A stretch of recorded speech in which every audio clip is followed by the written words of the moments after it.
আসসালামু আলাইকুম everyone. অদ্ভুতের classic old এপিসোডের ৩২৫তম এপিসোডে আপনাদের সবাইকে সাদর আমন্ত্রণ জানাচ্ছি। আমি আহমেদ বাবু। কেমন আছেন আপনারা? আশা করি সবাই ভালো আছেন। আমি আল্লাহর রহমতে ভালো আছি, আলহামদুলিল্লাহ। চলে এলাম আজ আপনাদের সামনে আরো একটা পুরনো এপিসোড নিয়ে। মানে আমরা ডিসেন্ডিং অর্ডারে নামছি। আমাদের যে প্লেলিস্ট আছে, আমাদের যে সিজন 1 প্লেলিস্ট, সেখানে অ্যাড হচ্ছে পুরনো এপিসোডগুলো।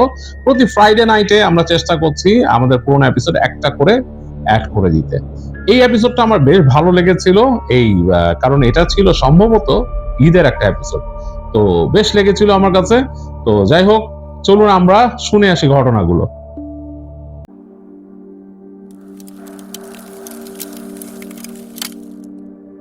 চলে এলাম অদ্ভুতুড়েতে এবং নিয়ে এলাম আপনাদের জন্য প্রথম ঘটনা। যে ঘটনাটি আমাদের সাথে শেয়ার করেছেন অর্নিল রবি, ছাতক, সিলেট থেকে।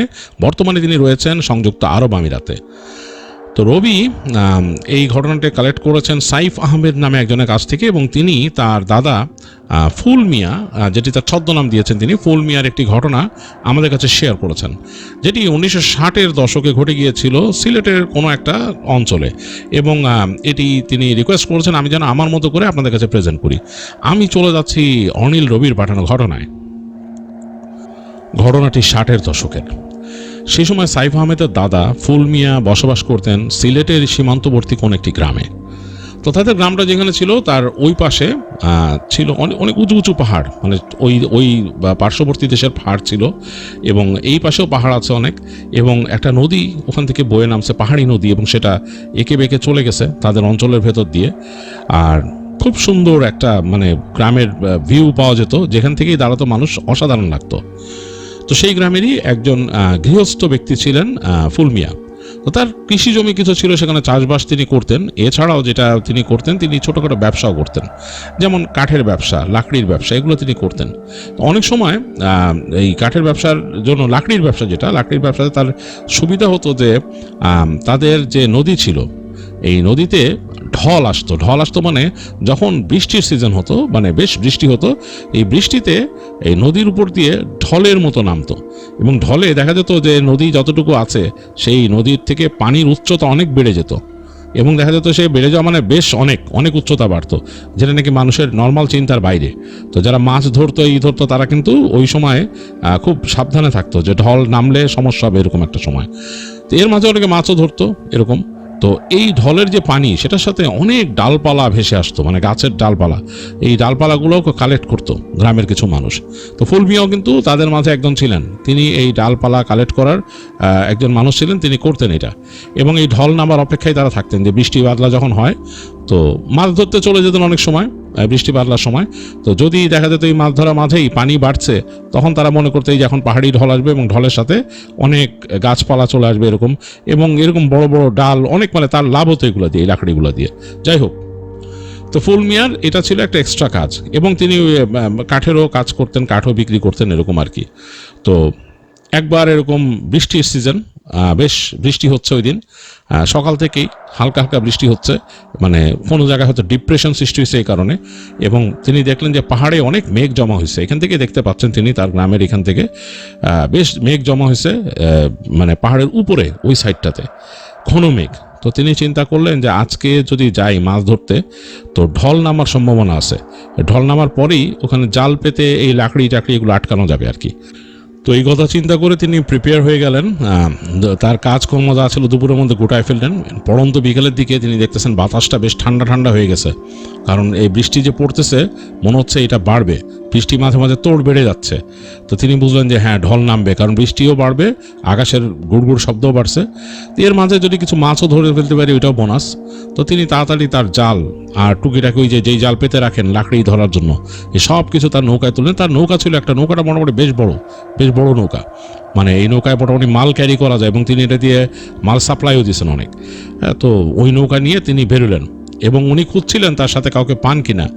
তার ভাই ছিল একজন, সেই ভাইকে খুঁজলেন যে ভাই নাই। তো যাই হোক, নিজেই বেরোলেন সব কিছু নিয়ে, তার হারিকেন টারিকেন নিয়ে তিনি তার ওই যে নৌকার যে ছই আছে, ছইয়ের নিচে সব রাখছেন, করে জাল টাল রেখে তিনি নামছেন। তখনও পিটপিট বৃষ্টি পড়তেছে। তো এই টিপটিপ বৃষ্টি গায়ে মাখতো না সে সময়কার মানুষজন, এবং উনিও মাখতেন না। মাথায় গামছা লাগায় তিনি সুন্দর বসছেন এবং নৌকা নিয়ে সামনে এগোচ্ছেন। তো দেখলেন যে নদীতে হঠাৎ করে এই পানি বাড়তেছে, স্রোত বাড়তেছে, স্রোতের বুঝতে পারলেন। এবং তার এটাতে মানে যতটুকু খুশি বাড়ে এই স্রোত দেখলে, কারণ তিনি জানেন যে স্রোত যখন বাড়ে মানে ঢলটা নামতেছে, এবং এই ঢল নামলেই নদী ফুলে ফেপে উঠবে। এটাতেই ওই অনেক জিনিসপত্র চলে আসে, এগুলো কালেক্ট করে, এবং অনেক আছে যে পাথরও কালেক্ট করে এই সময়, যারা পাথর কালেক্টর ছিল আর কি। তো যাই হোক, তিনি মোটামুটি মাছ ধরা শুরু করলেন। টুকিটাকি মাছ উঠতেছে তার জালে, জাল ফেলতেছেন, মাছ উঠতেছে, সেগুলো তুলে তিনি রাখতেছেন। একা হওয়াতে সময় একটু বেশি লাগতেছে, কারণ জালটা তুলতে হচ্ছে টেনে, জাল তো মারছেন, আবার এটা তুলছেন, তুলে বেছে বেছে মাছগুলোকে রাখতেছেন, রেখে তারপর আবার জাল গুটাচ্ছেন, আবার জাল মারতেছেন। তো এরকম করতে করতে এক সময় রাত হয়ে গেছে। তিনি বুঝতে পারছেন যে একদম মানে ডার্ক, আর আকাশে ওই পাহাড়ের ওই পারে বিদ্যুৎ চমকাচ্ছে, এই বিদ্যুতের ঝলকানিতে যা দেখা যাচ্ছে, এবং বুঝতে পারলেন যে বৃষ্টি এবার কষে নামবে। তিনি প্রিপারেশন নিয়ে ফেলেন যে না, আর এখন জাল ফেলা যাবে না। তিনি জালটাকে গুটায় নিলেন, লাস্ট মাছটাস রেখে তিনি তার যে হারিকেন ওইটাকে বাড়াই দিলেন, বেশ করে বাড়াই দিয়ে তিনি ছয়ের নিচে রাখলেন, এবং রাখতে রাখতে হঠাৎ ঝুম বৃষ্টি নামলো। তো ঝুম বৃষ্টি নামার সাথে সাথে তিনি তাড়াতাড়ি নৌকাটাকে কোনায় নিয়ে আসলেন, বুঝলেন যে এখনই তো এই ঢলটা নামবে আস্তে ধীরে, এবং ঢলটা নামে হঠাৎ করে দেখা যায় পানির ফ্লো এরকম আসতেছে বেশ, এবং ভারী হয়ে যায় এরকম। তো তিনি বুঝতে পারছেন, এবং তিনি গাছের সাথে নৌকাটাকে বাঁধলেন একটা ইসের পাশে, এবং তিনি ওই তার জিনিস আটকানোর জন্য যে মোটা জাল আনছেন সেটা তিনি টেনে নিলেন, টেনে নিয়ে এই পাশ থেকে এই পাশ করে এরকম তার একটা গুলুই গেড়ে ওই জায়গায় রাখলেন। তো মানে ওইগুলো ট্রিক করে দিতে হয়, এবং ট্রিকটা এরকম যে পানিটা যখন ফ্লোটা আসে ওই সাথে যে লাকড়ি টাকড়ি যা থাকে ওইখানে বেঁধে যায় আর কি এরকম। তো এটা একটা ট্রিক আছে, মানে তারাই জানতো যারা এই কাজটা করতো। তো তিনি ওইভাবে বেঁধে দিয়ে এই ঝুম বৃষ্টির মধ্যে হারিকেনটা ছয়ের নিচে দাঁড়ায় তিনি রেখে তিনি বসে আছেন ছয়ের এপারে, দেখতেছেন রাতের বৃষ্টি, মেঘ ঘুরঘুর ডাকতেছে, যখনই বজ্রপাত চমকাচ্ছে চারিপাশ আলোকিত হয়ে যাচ্ছে, ওই আলোতে তিনি যতটুকু দেখতে পাচ্ছেন, মাঝে মাঝে মাথা বের করেও দেখতেছেন তিনি। অসাধারণ লাগে তার কাছে, এই জিনিসগুলো অ্যাডভেঞ্চারাস মনে হয় পাহাড় দেখতে। এরই মাঝে নৌকার দুলুনিতে তিনি বুঝতে পারলেন যে পানি বাড়তেছে বেশ, এবং খরস্রোতা পানি আসতেছে, এই স্রোতের শব্দ তিনি শুনতে পারতেছেন শোঁ করে, এবং নৌকাটা তার আস্তে করে সামনে চলে গেল, মানে এই স্রোতের সাথে সামনের দিকে যে ওই গাছের সাথে যে বাধা সেটাতে আটকে আছে। তিনি কিন্তু বেশ উঁচু ডালে যে বেঁধে আসছেন নৌকাটা, এবং নৌকা এরকম বোঝা যাচ্ছে স্রোতের সাথে এরকম দুলতেছে পেছনের দিকটা, যেহেতু মানে একদিক বাধা, পেছন দিকটা এরকম দুলতেছে, আর তিনি সরসর পানির শব্দ পাচ্ছেন কলকল করে। তো তিনি আস্তে করে হারিকেনটা নিয়ে উকি দিলেন, দেখলেন যে তার যে পাড়, সেই পাড় অনেকটা ডুবে এরকম হয়ে গেছে, এবং এই জায়গাতে পানি এসে বাড়ি খেয়ে যাচ্ছে পুরো। মানে এরকম জায়গায়, এটা যদি একটু শক্ত ল্যান্ড না হইতো এইসব জায়গায় ভেঙে যায় এরকম ঢলে, এবং অনেক সময় ভেঙে ওদিকে চলেও যায়। এই নদী যখন নাকি পানি এরকম না থাকে মানুষ বলে মরা নদী, আর যখন এই ঢল নামে তখন বোঝা যায় যে কী অবস্থা নদীর, উত্তাল রূপ। তো যাই হোক, ফুল মিয়া বসে বসে দেখতেছেন এটা, এবং তিনি অপেক্ষা করতেছেন, তার জালের দিকে তাকায় দেখলেন যে হ্যাঁ, এই স্রোতের সাথে এরকম নলঘাগড়ার মতো বিশাল ডালপালা এগুলো ভেসে ভেসে আসতেছে, এরকম উপর দিয়ে ভেসে ভেসে আসতেছে, এবং জালের আসলেই স্রোতটা এখানে বাড়ি খেয়ে ঘুরে যেয়ে ওই তার জালের ওখানে যে আটকায় যাচ্ছে এইগুলা, এবং পানি পাস করে যাচ্ছে। তো তিনি বেশ খুশি দেখলে যে এরকম এক একটা করে যেরকম ভেসে ভেসে এসে ওখানে লাগতেছে। তো তিনি মোটামুটি আন্দাজ করে নিলেন যে এই বৃষ্টিতে কী পরিমাণ ঢল হতে পারে, তার একটা আন্দাজ আছে, তিনি দেখতেছেন, এবং তিনি একটা সিওরিটি নিছেন যে এতটুকু তার মানে এখানে হলে তিনি এখান থেকে উঠায় নেবেন, জালটা গুটায় নেবেন। তো এই অবস্থায় তিনি একটা শব্দ পেলেন, ঠাপাস করে একটা শব্দ হলো তার নদীর পাড়ে, এই জায়গায় মানে খুব জোর একটা ভোতা শব্দ, ঠাস, এবং তারপর আরেকটা শব্দ হলো ঠাস করে। এই শব্দটা তার নৌকার মধ্যে লাগছে, এবং নৌকা কেঁপে উঠছে এরকম। তো তিনি কী লাগলো, এরকম বাড়ি এরকম শক্ত করে কী বাড়ি খেলো। তো তিনি তাড়াতাড়ি তাকায় দেখেন যে নৌকার সাথে বাড়ি খেয়ে এক কোণার মধ্যে একটা বড় কাঠের কিছু এরকম কালো দেখা যাচ্ছে, ওইটার উপর যে স্রোত মানে ভেঙে চলে যাচ্ছে। তো তিনি চিন্তা করেন এটা কী। তো তিনি তাড়াতাড়ি তাকাচ্ছেন যে এটা কী তুলতে হবে, মানে একটা কাঠের এরকম কিছু দেখা যাচ্ছে। তো তিনি তাড়াতাড়ি তার নৌকার ওই যে নিচের যে ছিল তার ওই যে তলা আর কি, পাটাতনটা একটা ঢাকনি তুলে নিচে তাকাইতেছেন, তাকায় দেখলেন যে হ্যাঁ, তার ওইখানে আকশি ছিল, মানে যেটা দিয়ে তিনি নোঙর করেন, সেই আকশি তিনি পেলেন দড়ি লাগানো। তো ওইটা নিলেন তাড়াতাড়ি, তার নিয়ে হারিকেন নিয়ে উকি দিলেন, দেখতেন যে পানি এসে বাড়ি খেয়ে খেয়ে চলে যাচ্ছে কালো কাঠের ওইটার সাথে, কিছু একটা কাঠের এরকম বড় কালো কালচে কাঠ দেখা যাচ্ছে।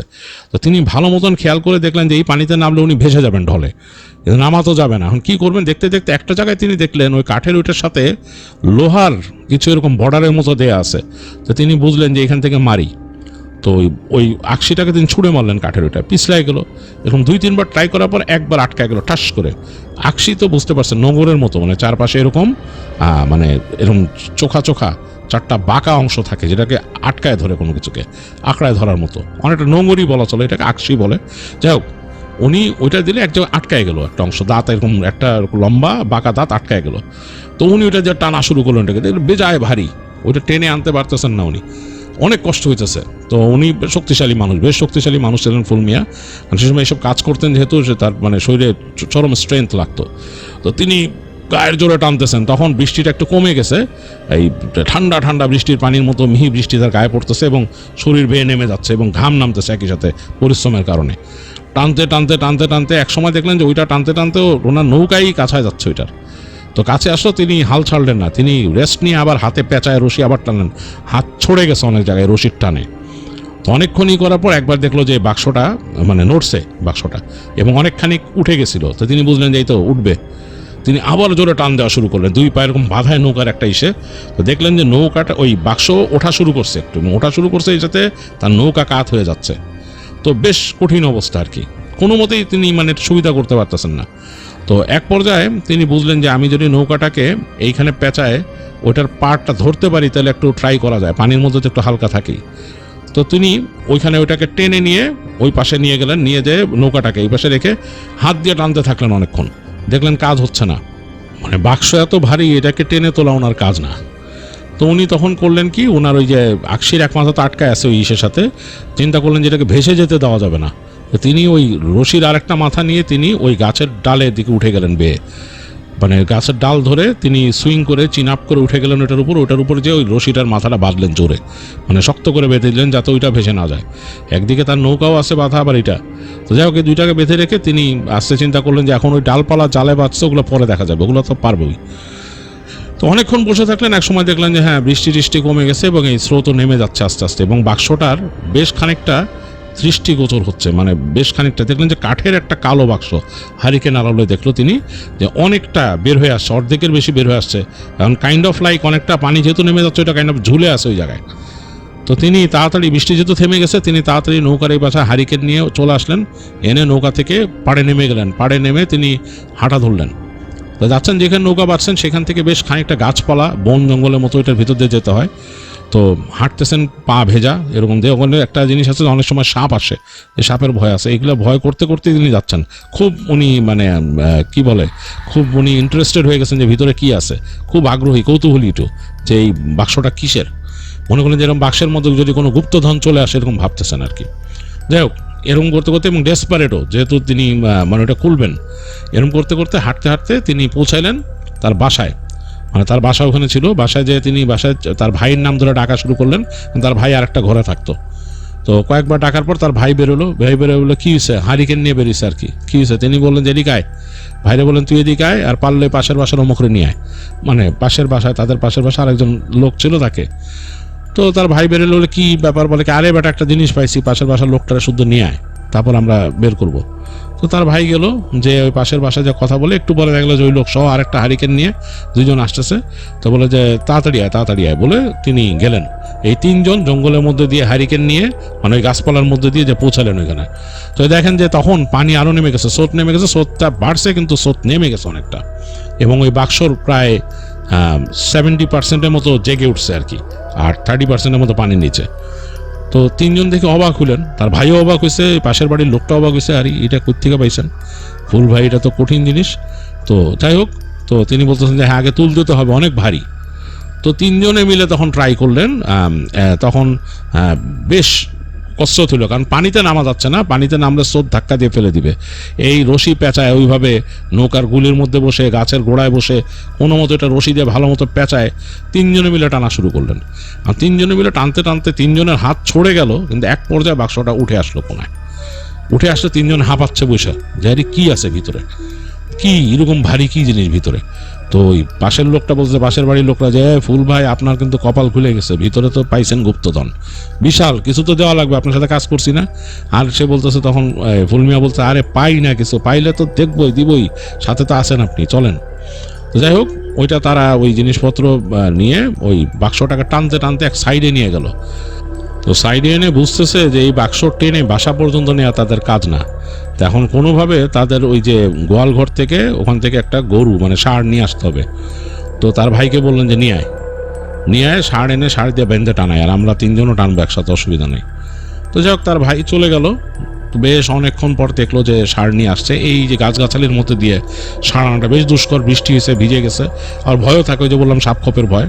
তো ষাঁড় নিয়ে আসলো, ষাঁড় এনে ষাঁড়ের সাথে এটাকে বাঁধলো তারা রশি দিয়ে, তারপর টানা শুরু করলো। তো দেখলো যে হ্যাঁ এইবার এগোচ্ছে, এবং দুইজনের তারাও ঠেলতেছে আর কি, নিচে তো চাকা নাই, ঠেলতে ঠেলতে ঠেলতে ঠেলতে এক সময় বাসায় চলে আসলো। বাসায় এসে তিনজনে হাঁপায় চিন্তা করলো বাকি জিনিসপত্র পরে, আগে এইটারে কেমনে খোলা যায় দেখি। তো তাদের উঠানে রাখছে জিনিসটা, ফুলমিয়ার উঠানে, বারান্দার পাশেই, মানে তার ঘর, তার পাশে বারান্দা, তার পাশেই বাক্সটা রাখছে। বাক্সটা বেশ সুন্দর, মানে এত সুন্দর ডিজাইন, কালো কাঠের মধ্যে, এবং মজার ব্যাপার একটা তালা মারা। এটা তালাটা দেখে মনে হচ্ছে পিতলের তালা, মানে মানে কালারটা জানি কেমন পিতলের মতো কালার। কিন্তু আশ্চর্য ব্যাপার, ওই তালার মধ্যে কোনো কি হোল নাই, মানে এই যে চাবি যে কেউ ঢোকায় খুলবে, ওই চাবিরই জায়গা নাই, মানে খুব আশ্চর্য। এবং তারা তিনজনে নেড়ে চেড়ে দেখলো যে কোনো মানে উপায় নেই। তো এর মাঝে ফুলমিয়ার স্ত্রী বেরিয়েছেন, তিনিও দেখতেছেন, তিনিও অবাক যেরকম বাক্স থেকে আসছে। এবং তখন বৃষ্টি থেমে যেয়ে আকাশে মেঘ সরে যাচ্ছে, একটা চাঁদ বেরিয়েছে মেঘের ভেতর থেকে, মানে মেঘ পাস হয়ে যায় এবং চাঁদ একটু থাকে এরকম। তো যাই হোক তিনজনে মিলে ওইটা দেখলো এবং বললো যে, তখন ওই পাশের বাসার লোকটা বললো যে আমরা খোলার চেষ্টা করি। বলে ঠিক আছে।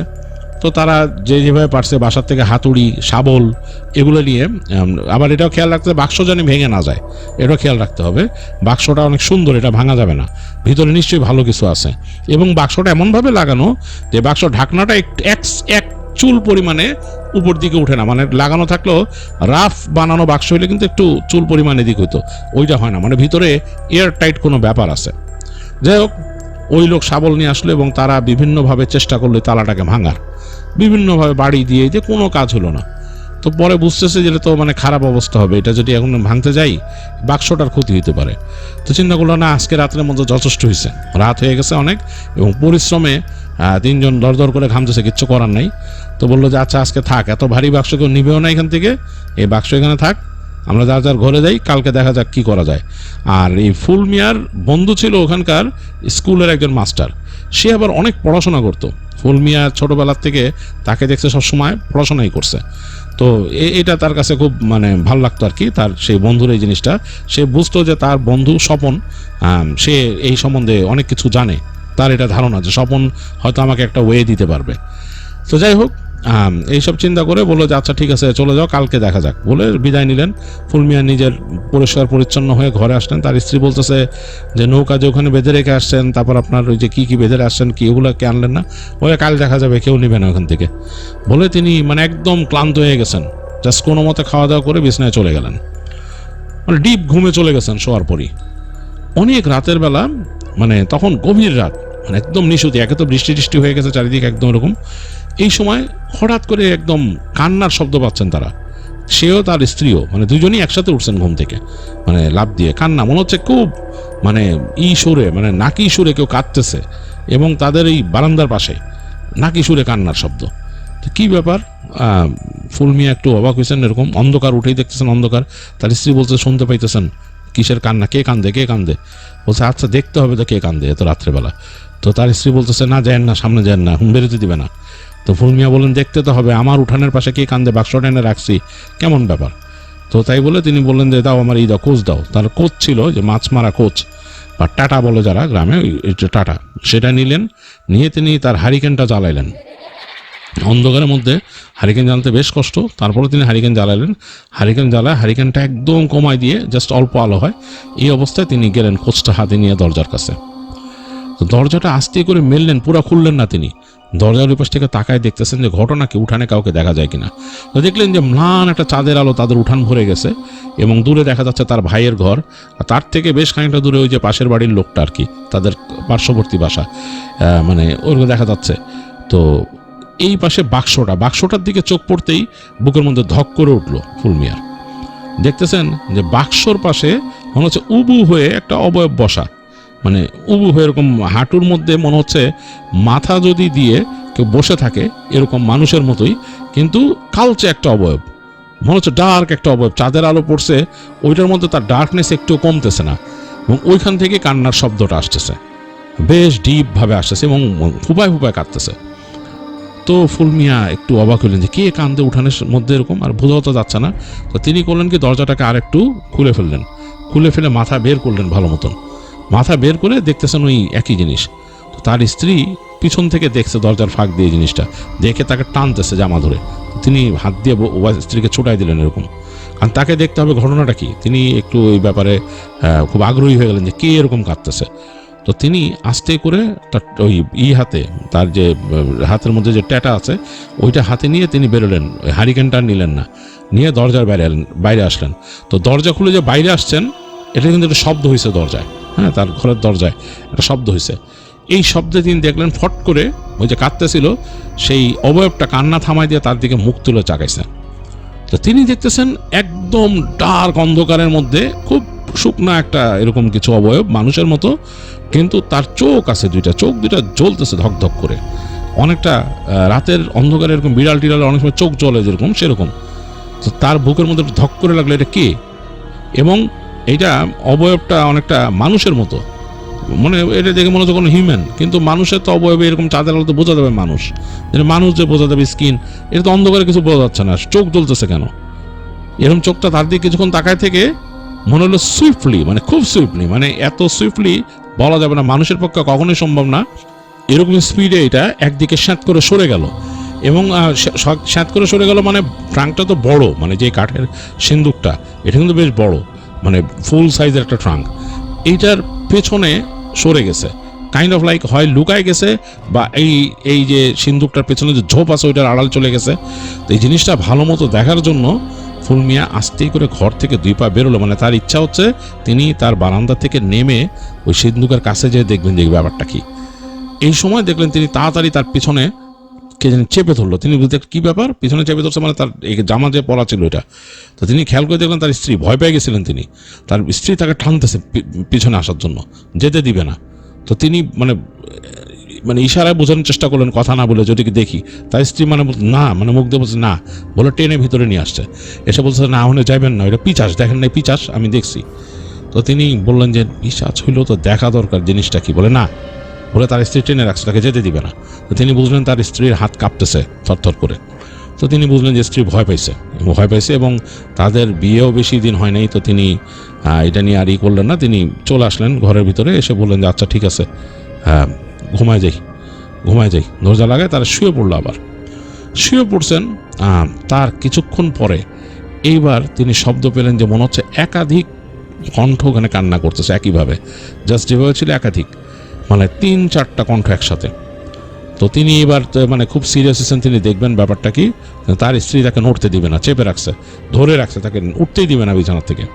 তো তিনি এক পর্যায়ে বিরক্ত হয়ে গেলেন, তিনি একটু সাহসী মানুষ, তিনি এরকম না, তিনি তার স্ত্রীকে একদম এরকম হাতটা সরাই দিয়ে বললেন যে মুখের কাছে হাত নিয়ে বলেন চুপ। তিনি কিন্তু হারিকেন জ্বালায় রাখছিলেন, মানে একদম মানে নিভু অবস্থা হারিকেনটা জ্বালায় রাখছিলেন। তিনি মুখের কাছে আঙুল নিয়ে দেখালেন চুপ, বলে তিনি উঠলেন, উঠে তার ওই কোচটা নিলেন। তো কোচটা নিয়ে তিনি যখন বেরোবেন দেখতেছে তার স্ত্রীও তার পিছে পিছে আসছে, মানে স্ত্রীও পিছে পিছে আসছে, এসে ওই মানে তার সাথে বেরোবে। তো এইটাতে তার একটু সমস্যা হয়ে গেল যে ব্যাপারটা কি, এখন সেই এরকম যদি আসে। তো তিনি দরজাটা হালকা করে ফাঁক করে তাকাইলেন, বাইরে ফাঁক করে তাকায় দেখতেছে যে তার ওই বাক্সটাকে ঘিরে 3টা ওইরকম ছায়া, বাক্সটাকে ঘিরে তারা ওরকম কাঁদতেছে, মনে হয় যে উবু হয়ে বসে কাঁদতেছে। তো তিনি চিন্তা করলেন যে না, এটা তো আর কোনো মানে না, মানে পশু বা কিছু না, এটা অন্য আসলেই অশরীরী কিছু, এরকম করতেছে, মানে তার সাহসে কুলাচ্ছে না। তো হঠাৎ করে ওই জিনিসগুলো মনে বুঝলো যে তাদেরকে দেখা হচ্ছে ফাঁক দিয়ে দরজার, ওগুলা মনে হলো দরজার দিক তাকালো। তিনি এবং তার স্ত্রী দুজনেই খেয়াল করছেন, দুজনেই দেখছে, তার স্ত্রীও চোখ রাখতেছিল ফাঁকের মধ্যে, দেখতেছে যে 6 জোড়া চোখ, লাল চোখ এরকম তাকায় আছে তাদের দিকে। এবং হঠাৎ করে মনে হলো যে আকাশ বাতাস মানে মানে খান খান করে চিৎকার করে উঠলো, এত ভয়ঙ্কর চিৎকার তারা শুনে নাই, মানে তীক্ষ্ণ একটা চিৎকার। এবং বুঝলেন ওই 3টা যে চিৎকার করছে তাদের মুখ হাঁ করে, এবং স্পষ্ট এখান থেকে দেখছেন দাঁতের সারি মুখের ভেতরে, চোখা চোখা চোখা চোখা দাঁত, এবং এইটা মানে সাদাটে দাঁত আর কি, মানে লাইট কালারের দাঁত, বোঝা যাচ্ছে অন্ধকারেও, এই চাঁদের আলোতেও। এত বড় চোয়াল হা করছে, মানে এই চোয়ালের মধ্যে মানে যে কোনো প্রাণীর মাথা কামড়ে নিতে পারে, এত বড় হা করছে, এরকম চোয়াল এবং দাঁত দেখা যেতেছে। তো এইবার তো ভয় পেয়ে গেছে ফুল মিয়া, আর বেরোনো না। তিনি তাড়াতাড়ি গেটের পাশে এসে দোয়া পড়তেছেন মনে মনে। দোয়া পড়তে অনেকক্ষণ ওই চিৎকার চেঁচামেচি শুনলেন ওইখানে, এবং তাদের বাসা ঘিরে এবং চিৎকার চেঁচামেচি করলো। তারপরে মানে ভোরের দিকে, ভোর হয়ে গেছে তখন, প্রায় দূর থেকে আজান পড়ছে। আজানের শব্দের পর আর কিছু পেল না। তো যাই হোক, আজানের পর ফুল মিয়া চিন্তা করলো যে এখন বের হই। তো তার স্ত্রী না করতেছে, এবং দুজনে তো ঘুমাই নাই। তো যাই হোক, তারা কিছুক্ষণ ঘুমাইলে একসময় দিন হয়ে গেছে, মানে কঠিন আলো উঠছে। তারপর উঠে তারা বেরিয়েছে, দুজন বেরোয়, স্ত্রীও বেরিয়েছে, সেও বেরিয়েছে। বের হয়ে তারা দুজন মিলে বাক্সটা দেখতেছে ভালো মতন। আশেপাশে দেখলো যে ওই নরম মাটির মধ্যে পায়ের ছাপ, এরকম লম্বা লম্বা পায়ের ছাপ, আঙ্গুলগুলো মনে হচ্ছে চোখা চোখা, মানে চোখা চোখা আঙ্গুল এবং লম্বা লম্বা পায়ের ছাপ। এটা খেয়াল করলো, খুবই আশ্চর্যজনক ব্যাপার, এটা কি হইতে পারে। তো তারা যখন দেখতেছে হাজব্যান্ড ওয়াইফ দুজন মিলে এটা, এই সময় ওই পাশের ওই বাসার থেকে ওই লোকটা উকি দিল। তারপর তার ভাইও উঠে আসলো, তারাও এসে গেট খুলে আসলো। এসে বলতেছে যে, তার ছোটো ভাই বলতেছে যে ভাইজান দেখছি কালকে রাত্রেবেলা, মানে বলে কি এইখানে দেখছি, কি জানি ছিল, সাহস করে বেরিয়ে, অনেক ভয় লাগছে, এরকম এর চিৎকার করছে রাত্রে, শুনছো? সে বলছে যে হ্যাঁ শুনছি। তো ওই লোকও বললো যে আপনাদের বাসার এখান তো রাত্রেবেলা কী আইছিল জানেন, পিচাস চিল্লাইছে, কে বাক্সের কাছেই ছিল। তো তখন ফুল মিয়া বললেন যে আমার বন্ধু স্বপনরে খবর দিতে হবে, দেখি স্বপন এসে কি বলে। তো ছোটো ভাইরে বলে যে তুই স্বপনরে খবর দে। তো ছোটো ভাই চলে গেল, এবং তার বন্ধু ওই যে টিচার যে স্বপন, তাকে নিয়ে আসলো অনেকক্ষণ পরে। তো এসে তখন মানে স্বপন সাহেব যখন হেঁটে আসতেছে, এসে দেখলো যে বাক্সটার দিকে তাকায় থাকলো অনেকক্ষণ, কাছে এসে ধরে দেখলো হাত দিয়ে, দেখে বলতেছে যে একদম মানে অন্যরকম, মানে একটা খানদানি টাইপের বাক্স, এর ভিতরে কি আছে কে জানে। তো ওইটাই বলতেছে তখন ফুল মিয়া যে এটার মধ্যে কী আছে এটা জানার জন্যই তো বন্ধু তোমারে ডাকছি, কি আছে বলো। তো বলে তো জানি না। তো বলে যে খোলার কোনো ব্যবস্থা করা যায় না? তোমরা চেষ্টা করো নাই? বলে চেষ্টা করছি, হাতুড়ি বাটাল দিয়ে কালকে অনেকক্ষণ পিটাইছি, কোনো লাভ হয় না। এখন এই কাঠ ভেঙে যদি বের করা যায়, অথবা এই তালার কোনো মিস্ত্রি যদি পাই, এই তালার মিস্ত্রি তো আমাদের এখানে নাই, ওটা সদর থেকে কাউকে নিয়ে আসতে হবে।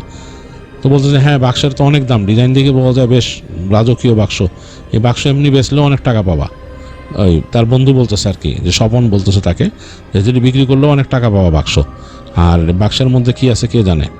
তো যাই হোক, যদি কাউরে দিয়ে দাও এটা, যদি যারা এগুলো কালেক্ট করে তারাও হয়তো তোমার এটারে অ্যান্টিক মনে করে টাকা পয়সা দিবে, বা কোনো ব্যাপার স্যাপার আছে, কোনো গুপ্তধন। তো বলছে আর গুপ্তধন পাইলে তো পাইলেই।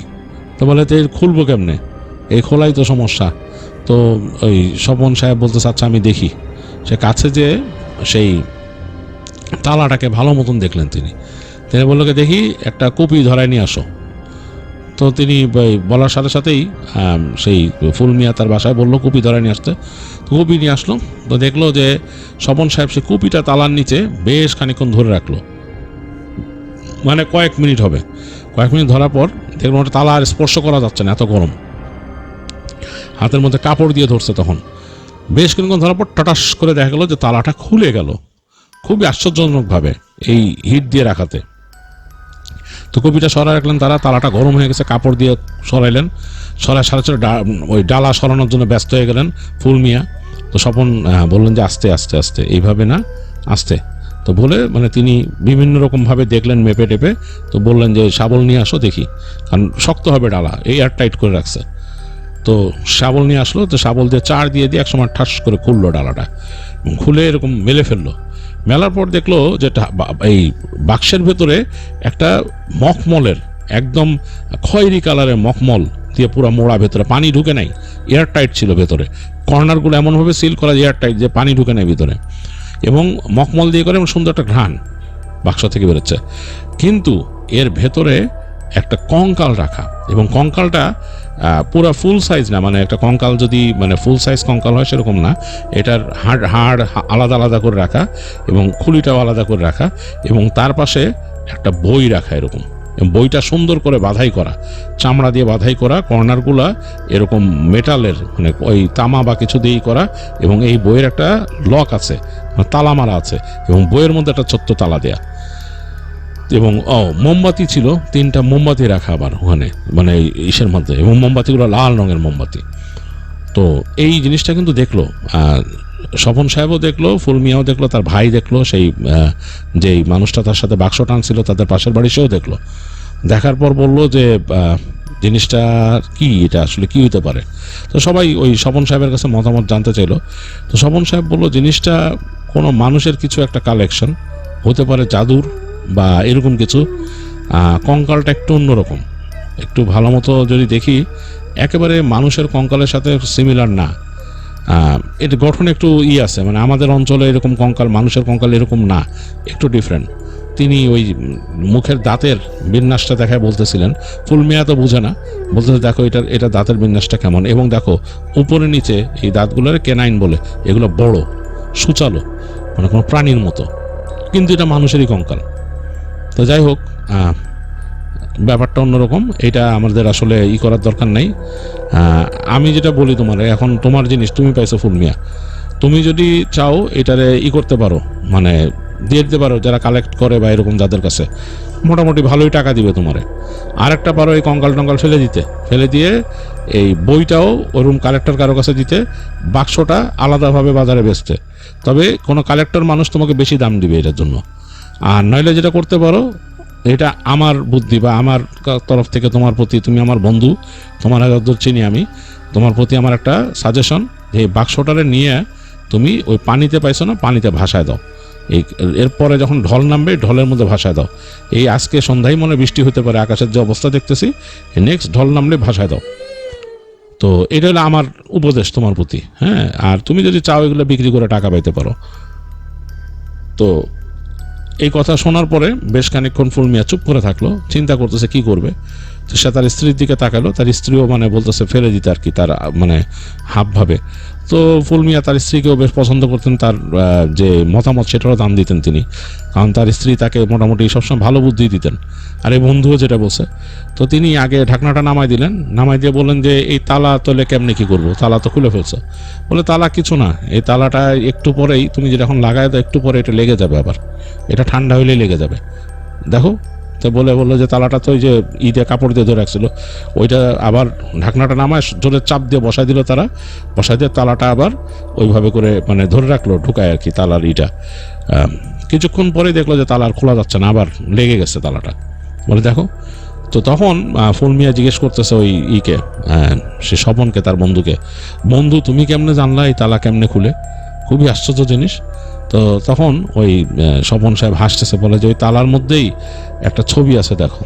বলে কি? বলে একটা প্রদীপের ছবি, নিচে প্রদীপ জ্বলতেছে, এরকম একটা তালার মতো জিনিসের নিচে প্রদীপ জ্বলতেছে, দেখছো? বলে এইটাই কিন্তু এটার ইন্ডিকেশন দেওয়া আছে, এটা কীভাবে খুলতে হবে। এটা বোঝা কঠিন কিছু মনে হয়নি আমার কাছে। তো যাই হোক, এটাকে যদি আমার পরামর্শ না, এটা করো। বলে হ্যাঁ, তোমার পরামর্শ মতোই করবো, যেহেতু আমি এটা রাখবো না ঝামেলা, এবং কালকে রাত্রে এরকম ঘটনা ঘটছিল। এটা শোনার পর তখন স্বপন একটু গম্ভীর হয়ে গেলেন, এবং তিনি বললেন যে আসলেই আমার মনে হয় এটা কোনো ব্যাপার স্যাপার আছে, তবে আমার মনে হচ্ছে এটা জাদু মন্ত্রের কোনো ব্যাপার আছে, কোনো সাধকের জিনিস, কোনো জাদু সাধনা করতে এরকম কেউ, ফেলে দেওয়াই বেটার। তো যাই হোক, তাই বলে স্বপন সাহেব বললো যে আচ্ছা, সে চা খেয়ে বাসা থেকে চলে গেল। এখন ওই জিনিসটা তো রয়েছে দুপুরের পর থেকে, এবং ওই বাসার লোকও বললো ভাই আমার এগুলোর কিছু দরকার নেই, আপনি ফেলে দিলে দেন, এবং আপনার আমি সাহায্য করবো ফেলে দিতে, ওই সার দিয়ে টানাটানি করা লাগবে, এটা আমি করবো সাথে। তো যাই হোক, তারা ফুলমিয়া, তার ভাই এবং ওই ভদ্রলোক তিনজনে মিলে পরে এই সিন্দুকটাকে টেনে টেনে নিয়ে গেল নদীর পাড়ে। আবার নদীর পাড়ে নিয়ে ঠেলে সিন্দুকটা পানিতে ফেলে দিল, ঝপাস করে পড়ছে। পড়ার পর পানির নিচে এটা এরকম নড়তেছে আর কি, অনেকখানি ডুবে গিয়ে এরকম নড়তেছে পানিতে। তো জানলো, যে বুঝছে যে এটা তো তালা মেরে দিছে, এটা এয়ার টাইট জোর করে লাগাই দিছে, এটা হবে না, মানে এটার একটা অংশ করতেছে। তো চিন্তা করলো যে এখন যদি আমরা এটাকে মানে করে দিই, এটা হয়তো ভাসতে ভাসতে সামনে যাবে, কেউ তুলে ফেলবে। এর থেকে এক কাজ করি, এটারে আমরা ওই যে আকশি দিয়ে আবার আটকায় রাখি, যখন স্রোত আসবে স্রোতের সাথে চলে যাবে। তো এই কাজই করলেন তিনি, ওই আকশির সাথে আটকায় তার নৌকার নিচের দিকে তিনি বেঁধে রাখলেন, একদম নৌকার কাছাকাছি থাকলো আর কি, পানিতে ভেসে। তো এরকম যখন সন্ধ্যার সময় আবার যখন বৃষ্টি শুরু হয়েছে, সন্ধ্যার দিকে আবার বৃষ্টি শুরু হলো। তো তখন ফুলমিয়া বাসায় ছিলেন। তো বৃষ্টি শুরু হলো, বেশ ঝুম বৃষ্টি নামছে। তিনি বুঝলেন যে এখন তো আসবে, মানে ঢল আসবে। তিনি তাড়াতাড়ি হেঁটে ওই বনের মধ্যে দিয়ে চলে গেলেন, হারিকেন একটা নিয়ে ওই তার নৌকায়। তো নৌকায় গিয়ে তিনি রাখলেন, রেখে তিনি চিন্তা করলেন যে এখন ছেড়ে দিব। তিনি বুঝলেন যে পানি বাড়তেছে, আস্তে আস্তে শোঁ শোঁ করে শব্দ হচ্ছে। তো তিনি ওই দড়িটা নিয়ে আস্তে করে খুলে দিলেন পানির সাথে, তোড়ের সাথে, যখন পানি জোরে আসছে। তো পানির স্রোতের সাথে দেখলেন যে ওই সিন্দুকটা আস্তে আস্তে ভেসে ভেসে এরকম চলে যাচ্ছে। তিনি কিছুক্ষণ বেশ দেখলেন, হারিকেন উঁচা করে, যতক্ষণ কালো দেখা যায় ততক্ষণ। তো চলে যাওয়ার সাথে সাথেই তিনি হঠাৎ চিৎকার শুনলেন, তীক্ষ্ণ চিৎকার, পিছনে যে গাছপালা আছে ওগুলোর মধ্যে দিয়ে। তো তিনি ভয়ে কেঁপে উঠে তাকালেন।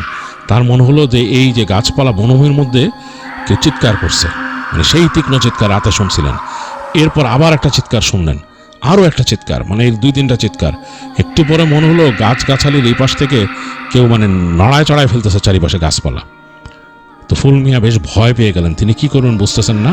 তো নৌকাতে তার কোচ ছিল একটা, সে কোচটা বের করলেন, এটা সাহসের জন্য, আর হারিকেনটা নিলেন এবং তিনি তার নৌকা কিন্তু বাঁধা গাছের সাথে শক্ত করে, তিনি দোয়া পড়তে পড়তে নৌকার থেকে নামলেন। নৌকায় থাকতে চাইলেন না এই চিৎকারে, তিনি ওই হারিকেন নিয়ে নৌকার থেকে নামলেন। বৃষ্টি তখন ফোঁটা ফোঁটা পড়তেছে, গাছের পাতায় বৃষ্টি আটকা যায়। তো তিনি ওই গাছপালার মধ্যে দিয়ে হাঁটা ধরলেন সামনে তাকায়। হঠাৎ তার মনে হলো তার পাশ থেকে কিছু বের হয়ে গেল পাশের ইসে।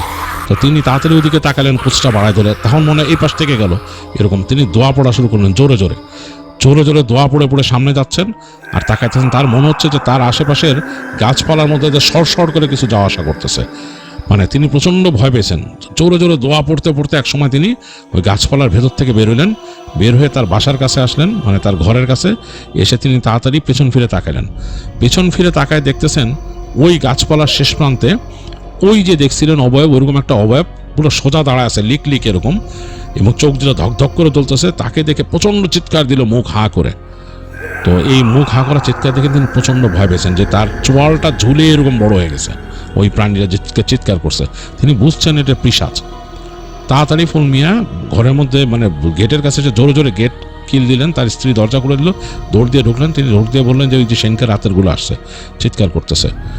তো তাড়াতাড়ি ঢুকে সব লাগায়। তো ওই দিন রাতে তার ঘরের আশপাশে এই চিৎকারে এবং মাঝে মাঝে কাঁদতেছে, চিৎকার করতেছে, এবং তার যে এই পাশে জানালা ছিল জানলার মধ্যে মনে হচ্ছে কেউ নখ দিয়ে আঁচড় কাটতেছে, এরকম শব্দে তাদের ঘুম হারাম হয়ে গেল। তো কোনো মতে তারা একবারে রাত পার করলো। সকালবেলা ফুল মিয়া চিন্তা করলো যে না, এটা নিয়ে আমার একটু খবর নিতে হবে, ঘটনা কি। তিনি তাড়াতাড়ি সব কিছু রেখে তিনি চলে গেলেন মসজিদে সকালে ফজরের পরে। গিয়ে মসজিদে যে তিনি তখন হুজুরকে বললেন যে এই ঘটনা ঘটছিল। তো হুজুর বললেন যে ভালো করছো, খুব ভালো জিনিস যে তুমি যেটা মানে পানিতে ফেলাই দিছো, ভালো করছো, এইটা মানে খুব ভালো কিছু ছিল না। আচ্ছা, আমি তোমাকে পরে আমি নিজের মতো করে দেখবো, খেয়াল করে একটু চিন্তা করব বা একটু করব, মানে আমল করে তোমাকে জানাবো কি ব্যাপার, চিন্তা করো না, তুমি বাসা যাও। দোয়া দরুদ পড়ে দিল ফুল মিয়া চলে আসলেন। তো পরে উনি দেখলেন যে আসরের দিকে ওই যে যিনি হুজুরের সাথে কথা বলছেন তিনি তার বাসায় আসছেন।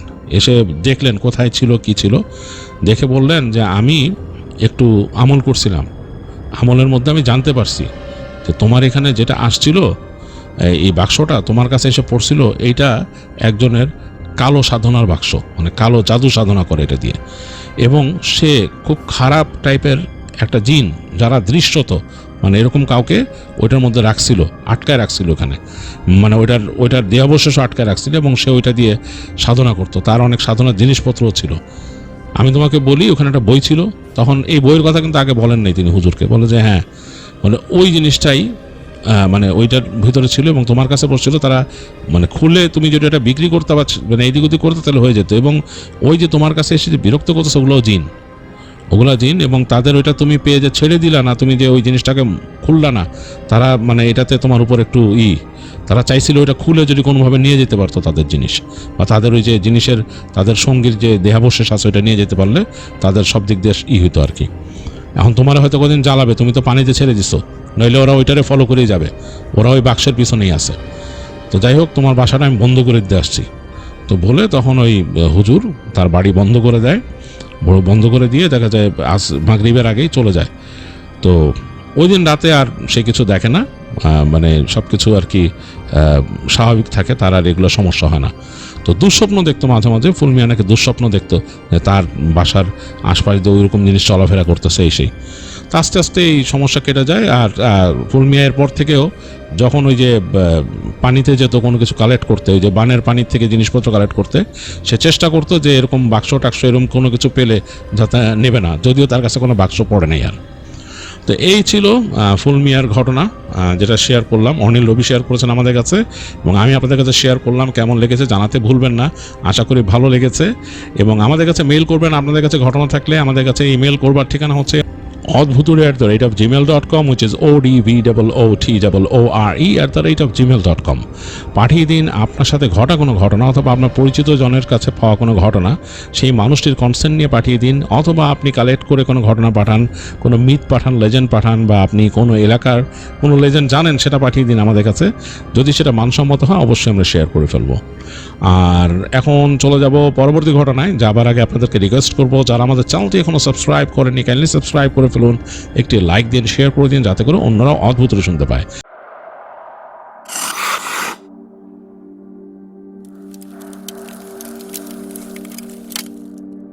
আবারও চলে এলাম অদ্ভুতরিতে এবং নিয়ে এলাম আপনাদের জন্য আরও একটি ঘটনা। যে ঘটনাটি আমার কাছে শেয়ার করছেন হৃদয় নরসিংদী থেকে। বর্তমানে হৃদয় বসবাস করছেন কাতারে এবং তিনি অতীতে আমাদের সাথে বেশ কিছু ঘটনা শেয়ার করেছেন, আপনারা শুনেছেন সেগুলো।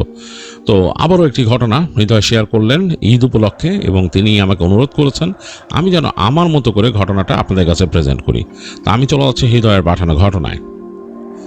এই ঘটনাটি হৃদয় কালেক্ট করেছেন একজন পাকিস্তানি ভদ্রলোকের কাছ থেকে, তার সাথেই ঘটেছিল ঘটনাটি এবং তিনি তাকে এই ঘটনাটা বেশ সুন্দর করে বর্ণনা করেছেন। তো হৃদয় চেষ্টা করেছেন লেখার ঠিক সেইভাবেই, তো আমি আমার মতো করে প্রেজেন্ট করছি আপনাদের কাছে। যে ভদ্রলোকের সাথে ঘটনা ঘটেছিল তার ছদ্মনাম হচ্ছে হাসান এবং ঘটনাটি ঘটেছিল কোনো একটি হাসপাতালে, এই মধ্যপ্রাচ্যেরই কোনো একটি অংশে, হৃদয় যেখানে আছে সেই দেশের আশেপাশে কোথাও, স্পেসিফিক লোকেশনটা শেয়ার করতে চাচ্ছেন না সঙ্গত কারণেই। 2010-এর পরবর্তী কোনো এক সময়ের কাহিনী এটি। হাসান সাহেব তখন একটা চাকরি নিয়ে এই কোম্পানিতে এসেছেন। তার কাজ ছিল তখন হিসাব রক্ষা করা, হিসাব রক্ষক হিসাবে তিনি কাজ নিয়েছেন। তো আরও অনেক কলিগ ছিল বিভিন্ন দেশি, তার আশেপাশে তারা চলাফেরা করতো, কাজ এনভায়রনমেন্ট এরকম, এবং সবার সাথে তার দেখা হতো, কথা হতো। এর মাঝে তার নিজের দেশের লোক ছিল, পাকিস্তানি, বাংলাদেশি, ইন্ডিয়ান, এবং সবার সাথেই তার গল্পগুজব হতো। তারা বেশ একটা ভালো ওয়ার্কফোর্স ছিলেন। তো এরকম তারা খুব আনন্দে কাজ করতেন সারাদিন। তো এর মাঝে একদিন তার পাশের ডেস্কের এক কলিগ তিনি লাঞ্চের পরে আর আসলেন না। তো হাসান সাহেব দেখতেছেন যে নাই। তো কিছুক্ষণ দেখে তিনি চিন্তা করলেন যে আরে ও না থাকলে তো সমস্যা, কী অবস্থা। তো তিনি কল দিবেন সেই কলিগকে চিন্তা করলেন, তিনি ফোন বের করছেন। তো এই সময় তাকে তাদের ওইখানকার আরেকজন সিনিয়র এমপ্লয়ি এসে বলল যে তোমার পাশের যে অমুক তার বন্ধু আর কি, এখন তো তারা সবাই ফ্রেন্ডের মতো, বলে ওর ওয়াইফ তো অসুস্থ হয়ে গেছে, তাকে হাসপাতালে নিতে হয়েছে। তো হাসান সাহেব শুনে বললো তাই নাকি? বলে কোথায়, কখন, কিভাবে? ওই যে কাজ করতেছিল এই সময় কল আসছে, ওর ওয়াইফ হঠাৎ করে অসুস্থ হয়েছে, মাথা ঘুরে পড়ছে। তো যাই হোক তাকে হাসপাতালে নিতে হয়েছে, চলে গেছে, ও আজকে আসবে না, এই আর কি। তো তখন হাসান সাহেব বলল আচ্ছা ঠিক আছে, দেখি আমি কল করতেছি। তো হাসান সাহেব পরে একটা সময় বের করে কল করেন সেই কলিগ বা বন্ধুকে। তো সে বলে যে তার ওয়াইফ হঠাৎ অসুস্থ হয়ে গেছে, এমনি একটু অসুস্থ ছিল, তো এই অসুস্থের কারণে তাকে হাসপাতালে নিয়ে আসতে হয়েছে। তো হাসান সাহেব বললো আচ্ছা ঠিক আছে, যেহেতু তার সাথে ভালো সম্পর্ক, সে বললো আমি কাজ শেষে এসে একটা চক্কর মেরে যাব। কারণ তিনি তখনও ব্যাচেলার, বিয়ে শাদী করেন নাই, ফ্রি টাইম অনেক, বাসায় যেও তেমন কিছু করার নাই আর কি। তো বন্ধু বলে যে আচ্ছা আসলে তো খুব ভালো। হাসান সাহেব বললো ওকে, রাতে দেখা হবে তাহলে। তো রেখে দিলেন। তো কাজ করতেছেন হাসান সাহেবের মধ্যে, রাত হয়েছে। একটা সময় তাদের কোম্পানির অন্যান্য সেক্টরে মানুষগুলো চলে যেত। মোটামুটি যেহেতু তিনি হিসাবের কাজে আছেন, তার লাস্ট ওই ফাইনাল রিডিংগুলো নিয়ে, তাদের ব্যবসার যে ফাইনাল রিডিং নিয়ে একদম লাস্ট কাজটা করে যেতে হতো হিসাবের, একটা ওখানে জি রিডিং বলে সেটা করে তিনি পুরো হিসাবটা শেষ করে যেতেন, টেন্ড করে যেতেন। তো এই কারণে লেট হতো। তো 11টার বেশি বেজে গেছে, 11টা, 11:15 এরকম। তো তিনি সব কিছু হিসাব শেষ করে বেলেন কোম্পানির থেকে। তখন অলরেডি মোটামুটি রাত। তাদের অফিসটা যেখানে, তাদের কোম্পানিটা যেখানে, সেই জায়গাটা পুরোপুরি নির্জন। তো বেরোলেন, তার একটা গাড়ি ছিল, হাসান সাহেবের গাড়ি কিনছিলেন, সেই গাড়ি নিয়ে তিনি রওনা দিলেন সেই বন্ধু যে হাসপাতালে আছে তার স্ত্রী, সেই হাসপাতালের দিকে। তো যাচ্ছেন এবং ওই যে বললাম যে লোকেশনটা স্পেসিফিকলি বলা যাবে না, এইটা বেশ তাদের ওখান থেকে আরেকটু দূরে আর কি, আউটস্কার্টের দিকে হাসপাতালটা। তো তিনি ড্রাইভ করতে করতে এক সময় পৌঁছালেন। তো হাসপাতালে পৌঁছাই তিনি দেখতেছেন, যখনই হাসপাতালের কথা বলা বলি করতেছিলেন তিনি, যে অমুকের ওয়াইফ অসুস্থ অফিসে, তখনই বলতেছিল যে এত দূরেও গেছে, ওই জায়গা তো কেমন, সাথের একজন বলতেছিল। তো হাসান সাহেব জিজ্ঞেস কেমন, বলে কেমন জানি, দূরে এটা না, বেশ সুবিধা না যাওয়া আসা করা। তো হাসান সাহেব তখন শুনছিল। তো এখন এসে দেখতেছে যে আসলেই হাসপাতালটা আসতে অনেক তার দূর হয়ে গেছে এখান থেকে। আর ঢোকার পর দেখছে বিশাল কম্পাউন্ড, অনেকগুলো বিল্ডিং, হ্যাঁ, এদিক ওদিক, এবং ওই ঢোকার পরে এদিকে যে ঘুরে বের করতে হচ্ছে যে কোথায় আছে। তো সে ব্লক শুনে নিছিল তার বন্ধুর কাছে, সে ব্লক অনুযায়ী সে ওই জায়গায় ঘুরে চলে গেল ব্লকের দিকে। একদম নীরব রাতের বেলা, এবং সিটি ক্রাউড থেকে দূরে, এবং এই হাসপাতালের পরবর্তী অংশে, হাসপাতালের কম্পাউন্ডের পরবর্তী অংশে কিন্তু মরুভূমি, ডেজার্ট ওই জায়গাটায়। তো সুতরাং এই নিস্তব্ধতা পুরোপুরি আসতেছে, বাট একটা অন্যরকম এই গভীর রাতে, এবং মানুষজন একদম নাই বললেই চলে হাসপাতালে। দেখতেছেন যে কয়েকটা ওই যে প্যারামেডিক্সের গাড়ি, মানে অ্যাম্বুলেন্সের গাড়ি ওখানে দাঁড়ায় আছে। হ্যাঁ, এই অবস্থা। আর মানুষজন খুব একটা নাই, হাসপাতালের বাতিও খুব একটা জ্বলতেছে না। তো তিনি চিন্তা করলেন তার বন্ধু যেই জায়গায় বলছে, কোন ব্লকে কোন বিল্ডিংয়ে, তো বুঝলেন যে অমুক জায়গায়। তো তিনি গাড়িটা রাখলেন বিশাল পার্কিং লট রেখে, একদম নির্জনে। পার্কিং লটের চারপাশে কিন্তু গাছ, এরকম ঘিরে ঘিরে গাছ। তো ওখান থেকে হেঁটে হেঁটে নিয়ে যাচ্ছেন। ওই হাসপাতালের মূল বিল্ডিংয়ের আলো খুব একটা লটে আসতেছে না। পার্কিং লটের চার কোণার দিকে লাইট আছে, মানে পার্কিং লটটা আলোকিত করার, তো সেই আলো আছে, বাট তাও জানি কেমন ম্লান হয়ে যাচ্ছে। মাঝখানে যে এই গাছপালা আছে, পাতাবাহারের গাছ টাছ দেওয়া, এটার মধ্যে দিয়ে তো হেঁটে হেঁটে যাচ্ছেন। যেতে যেতে মূল ইসে আসলেন, তিনি লবিতে আসলেন। এসে দেখলেন যে লবিটাও একদম নীরব হয়ে আছে, এবং বাতির পরিমাণও কমায় দেওয়া হয়েছে, কারণ রাত হয়ে গেছে তো বাতির পরিমাণও কম। দেখলেন যে রিসিপশনে একজন মানুষ, তো তিনি যে রিসিপশনে বললেন যে আমি অমুক ফ্লোরে যাব অমুককে দেখতে। বললো ঠিক আছে, মানে সেই দিয়ে দিল যে বলা আছে এইটার কথা, অ্যালাউড, মানে ওই তাকে কেবিনে হয়তো যেতে দিবে না, ওখানকার যে ওয়েটিং লাউঞ্জ সেখানে বসবেন। তো রিসেপশন থেকে তাকে ভিজিটার্স প্যাস দিয়ে দিল, সেটা তিনি গলায় পরে রওনা দিলেন এলিভেটরের দিকে। তো তিনি শুনে আসছিলেন যে দোতলায় আছে রোগী। তো তিনি লিফটে ঢুকে তিনি 2 চাপ দিলেন। তো 2 চাপ দেওয়ার পর লিফট উঠে থামলো, 2 গিয়ে থামলো, দরজা খুলে গেল। তো তিনি নামলেন, নেমে সামনে গেলেন, দেখলেন যে নির্জন, কেউ নাই, মানে এই ভিতরে কেউ নাই, আলো জ্বলতেছে, ম্লান আলো। এবং এখানকার যে রিসেপশনটা আছে দোতলায় ওঠার পরে, সেই রিসেপশনের মধ্যে কেউ নাই, মানে ওই কাউন্টারটা খালি, কাউন্টারে মানুষ নাই, নির্জন, লাইট জ্বলতেছে, খুব ম্লানভাবে জ্বলতেছে। আর এই ম্লান হওয়ার কারণ হচ্ছে যে লাইটের উপর শেড দেওয়া, এবং শেডের কারণে কিন্তু আলো কমে গেছে। আর এছাড়াও একটা লাইট পরপর একটা করে জ্বলতেছে, এটা কোনো রকম রেশনিং হইতে পারে, লাইট এভাবে জ্বলতেছে। ডান দিকের করিডোরও কাউকে দেখা যাচ্ছে না, পুরো ফাঁকা, সামনেরটাও ফাঁকা। আর বাঁ দিকে গেলে তো রিসেপশন সিটিং এরিয়া ওখানে। তো ওই জায়গায় দেখতেছে যে ওই পাশে কাঁচের ওই পাশ থেকে পার্কিং লটটা দেখা যাচ্ছে। অ্যান্ড পার্কিং লটের এই অংশটা বেশ ডার্ক, কিছু গাছপালা আছে যেখানে গাড়িগুলো রাখা, ছোট ঝোপঝাড় এগুলা। আর তার ওই পাশে দূরে রাস্তার আলো দেখা যাচ্ছে বিন্দুর মতো, কেমন যেন গা কাটা দেওয়ার মতো এনভায়রনমেন্ট। তো হাসান সাহেব হঠাৎ চিন্তা হলো, জানি আমি তো রুম নাম্বার আনি নাই, আমি মানে কোন রুমে যাব, এটা কেমন হলো। তো চিন্তা করলো যে আমার তো আসলে জানা উচিত ছিল রুম, আমি জাস্ট 2 তলা শুনে চলে আসছি এখানে। তো তিনি ফোন বের করলেন বন্ধুকে কল দেওয়ার জন্য। তো ফোন বের করে দেখতেছেন যে তার ফোনে নেটওয়ার্ক নাই, একদম নেটওয়ার্ক নীল। খুব অবাক হলেন যে এখানে হাসপাতালের ভিতরে একদম নেটওয়ার্ক নীল, এটাকে ওরাই বন্ধ করে রাখছে কোনো কারণে, কোনোভাবে। চিন্তা করতেছেন তিনি। তো এখন চিন্তা করছেন এখন তার কোনো কাজ নেই, আমি তাহলে নিচে যাই, নিচে যেয়ে জিজ্ঞেস করি নিচের কাউন্টারে যে এই রোগী কত নম্বরে আছে, আমি জিজ্ঞেস করি নেই, অথবা নিচে গেলে হয়তো নেটওয়ার্ক পাবো। তো তিনি হেঁটে এলিভেটরের দিকে যাচ্ছেন। তো এলিভেটরের দিকে যাওয়ার সময় হঠাৎ করে ডাক শুনলেন তার নাম ধরে। তো তাকায় দেখেন যে তার বন্ধু দাঁড়ায় আছে ওই করিডোরের মধ্যে, এবং করিডোরে যেখানটা দাঁড়ায় আছে তার বন্ধু ওই জায়গাটা একটু শেড, মানে এই যে আলো পড়ছে যে পরবর্তী লাইটটা যে বন্ধ একটা রুমের সামনে, সেখানে তার বন্ধু দাঁড়া আছে। তিনি অবয়ব দেখে বুঝতেছেন তার বন্ধু বেশ স্বাস্থ্যবান ছিল, মানে এরকম ভালো স্বাস্থ্য আর কি, দাঁড়ায় আছে। তো তাকে এরকম ডাকতেছে এখান থেকে। তিনি দেখেই বুঝতে পারছেন তার বন্ধু। তিনি বললেন আচ্ছা আসতেছি, আরামও বলে তিনি গেলেন, হেঁটে হেঁটে ওইদিকে গেছেন। তো যে দেখতেছে তার বন্ধু দাঁড়ায়, সে বলতেছে আরে আমি আসলে দিনের বেলা তো শোনার পর পারলে চলে আসতাম, কিন্তু ওরকম তো জানোই কাজ কীরকম। এগুলো বলতে বলতে তিনি দেখলেন যে বন্ধু গেট খুলে ধরছে, তিনি ঢুকলেন। তো ওই রুমের মধ্যেও আলো খুব কম। তিনি দেখতেছেন যে একটা বিছানার মধ্যে তার স্ত্রী শুয়ে আছে চাদর গায়ে দিয়ে। তিনি মানে দেখতে পাচ্ছেন না মুখটা, মানে একদিক কাত হয়ে আছে তো মুখ দেখা যাচ্ছে না, চাদর দিয়ে ঢাকা, গলা পর্যন্ত চাদর দিয়ে ঢাকা। যাই হোক, তাকে তার বন্ধু বসতে বললো একটা চেয়ারে, মানে পাশে ওখানে। তো বসলেন তিনি, মানে সোফার মতো চেয়ার। বসার পরে তার বন্ধু তাকে দেখলো যে ড্রিঙ্কস দিছে একটা গ্লাসের মধ্যে, অনেকটা লাল রঙের colour drinks, most probably cranberry বা কিছু। তো হাসান ভাই একটু অপ্রস্তুত ছিলেন, বললেন যে আমি তো জুস খাই না। তো তার বন্ধু বলতেছে লেলো বলে দিয়েছে তাকে।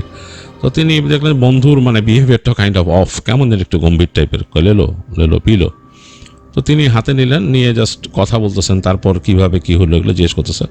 তো বন্ধু মানে জাস্ট হু হা করতেছে, খুব একটা উত্তর দিচ্ছে না। তো হাসান সাহেব তখন মনে করলেন যে আচ্ছা হইতে পারে যে ওর হয়তো মুড টুড অফ, হয়তো সারাদিন ধকল গেছে, ওয়াইফ সিক, তো উনি আর কিছু মনে করলেন না। তো উনি এক পর্যায়ে যেহেতু দেখছে হাতের মধ্যে জুসটা, কিছু না মনে করে তিনি মুখেই লাগায় মানে খেয়ে ফেললেন। তো খাওয়ার সময় তার কাছে মনে হলো একটু ঝাঁঝালো, ক্র্যানবেরি জুস টাইপের এরকম টেস্ট। যাই হোক, তিনি অনেকটাই খাইছেন, পুরোটা শেষ করতে পারলেন না, রেখে দিলেন পাশে। তো একটু অড লাগলো যে হঠাৎ করে বেড়াইতে এসে, রোগী দেখতে এসে জুস খাইতেছি। তো রেখে তারপর তিনি বললেন যে তার ওই ফ্রেন্ডকে, আচ্ছা আমি আসি, আজকে থাকো, আমি জাস্ট দেখে গেলাম তোমাদেরকে কী অবস্থা, কোনো প্রয়োজন হলে আমাকে জানাও। তো বন্ধু চাষে এরকম মাথা নাড়লো, বলে আচ্ছা। তার বন্ধু তাকে থ্যাংক ইউ দিল। তো তিনি বেরোয় গেলেন। তিনি একটু অপ্রস্তুত যে বন্ধুর এই ধরনের বিহেভিয়ার তিনি দেখেন নাই, যে এইভাবে বন্ধু আচরণ করে। তো হেঁটে তিনি বেরোয় গেলেন, গিয়ে তিনি লিফট জন্য কল করলেন। তো লিফট আসলো, লিফটে উঠলেন, তার বন্ধু ওই জায়গায় দাঁড়ায় আছে দরজার সামনে, মানে তাকে যে বিদায় দিতে গেটের সামনে আসে নাই বন্ধু। তো তিনি এইটাও একটু অড ফিল করলেন হাসান সাহেব, যে কী ব্যাপার, ওর আচরণ এরকম হঠাৎ করে এত অড হয়ে গেল কেন। একসময় লিফট আসলো, তিনি দেখতেছেন বন্ধুকে মাঝে মাঝে ঘাড় ঘুরায়, আর কেমন জানি ফিল করতেছেন। এই সময় লিফটটা আসলো, ট্রিং করে শব্দ হলো, মানে তার সামনে আসছে লিফট। তো তিনি উঠে বসলেন লিফটে। তো লিফটে উঠে তিনি বোতাম চাপ দিলেন নিচে, তো লিফট নেমে গেল নিচে। নামার পর আস্তে করে হেঁটে বের হয়ে চলে আসতেছেন পার্কিং লট দিয়ে, হাঁটতে হাঁটতে হাঁটতে তিনি আসছেন, এসে গাড়ির সামনে আসছেন। তো গাড়িটা খুলে তিনি ভেতরে তার ওই কিছু জিনিসপত্র ছিল ওই পাশের সিটে, ওইটাকে পিছনের সিটে রাখতেছিলেন, পাশের সিটে রাখা ছিল, মানে সরায় রাখতেছেন আর কি, কেমন জানি লাগতেছে। তো তার বন্ধুর আচরণটা তার কাছে অড লাগছে আর কি, যে এরকম কেন, মানে একটু অন্যরকম। এই সময় তার বন্ধু দেখলো যে পেছন থেকে তার বন্ধু তার নাম ধরে ডাকতেছে, তার পেছনে, মানে যে কয়েক হাত দূরে। তো হাসান, তো তিনি ফট করে ফিরলেন, ফিরে দেখতেছে বন্ধু, হ্যাঁ কী ব্যাপার, মানে এই বন্ধু এসে পড়ছে, কী ব্যাপার, কোনো দরকার? গেটটা লাগালেন। তো বলছে যে তুমি তো আসলা না, তোমার আসার কথা ছিল, তুমি কেন আসলা না? তিনি বলে, কি বলো তুমি, আমি আসলাম না মানে আমি কি বলো, আমি তো এই যে এইখানে তোমার সাথে আমি দেখা করলাম, এতক্ষণ করলাম, বলে কি আমার সাথে দেখা করছো? তোমার না আসার কথা 11টা, আমি তোমার জন্য কখন থেকে ওয়েট করে আসি। তারপর আমি তোমার এখানে লাস্টে নামলাম, নেমে এই পার্কিং লটে তোমার গাড়ি টাড়ি আছে কিনা দেখতে যাই, দেখলাম এখানে তুমি। তিনি বলছে, আরে না না, আমি আসলাম তোমার সাথে দেখা করলাম না, উপরে গেলাম আমরা, তুমি আমার জুস খাইতে দিলে। বলে, কি জুস খাইতে দিছি, কি বলো উল্টা পাল্টা, আসো আসো বলে ডাকতেছে। তো হাসান সাহেব পুরাই অপ্রস্তুত, যে এটা কী বলতেছে, তার কাছে মনে হচ্ছে যে এটা কোনো কথা, মানে কী বলতেছে, তার বন্ধুর কি মাথা ঠিক আছে? তো তার বন্ধু তাকে যে আসো বলে তাকে ডাক দিয়েছে, তিনি সাথে সাথে যাওয়া শুরু করলেন। তো হেঁটে হেঁটে যাচ্ছেন, বন্ধু হেঁটে হেঁটে যাচ্ছে সামনে। তো বন্ধুকে তিনি জিজ্ঞেস করতেছেন যে আমি কিন্তু আসলাম, কথা বললাম একটু আগে, আমি ভাবিকেও শোয়া দেখছি এখানে। বলে, হ্যাঁ হ্যাঁ হ্যাঁ তুমি দেখছো, তোমার কি বলো, তোমার ঠিক নাই, তার বন্ধু বলতে বলতে হাঁটতেছে। তো হাসান সাহেবও হেঁটে যাচ্ছেন, তিনি চিন্তা করলেন এটা একটা বিরক্তিকর ব্যাপার, সে কেন ডিনাই করতেছে, সে নিজে হাতে আমাকে জুস খেতে দিছে। এগুলো চিন্তা করতে করতে বিল্ডিংয়ে চলে আসলো। তো হাসান সাহেব হঠাৎ করে তার মোবাইল বের করছিল, যে সে যে কল দেওয়ার চেষ্টা করছে এটা দেখার জন্য। মোবাইলটা বের করে সেরকম দেখতেছে, আর তার বন্ধু নাকি তাকে কল দিছে, বলছে যে আমি তোমাকে কল দিচ্ছি, পাচ্ছি না। তার বন্ধু তাকে বলছে যে তোমাকে কল দিয়েছিলাম, পাই নাই। তো দেখতেছে যে তার মোবাইলে কোনো সমস্যা কিনা। তো দেখতেছে যে এইখানে সে যে হাসপাতালের দিকে এগোচ্ছে, সেখানে তার নেটওয়ার্কের এক দাগ আছে।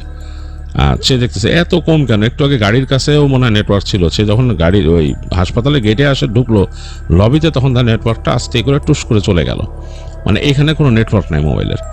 তো সে তখন তাকায় দেখতেছে তার বন্ধু নাই সামনে, মানে খুবই অবাক কাণ্ড। মানে হাসান তাকায় দেখতেছে, মানে হঠাৎ করে সামনে তাকালো, তাকায় দেখে বন্ধু সামনে নাই। তো হাসান সাহেব চিন্তা করলো কী ব্যাপার, ও কই গেল। তো হেঁটে সামনে গেল, যে রিসেপশনে দেখলো যে ওই মহিলা আছে রিসেপশনে বসে কি কাজ করতেছে।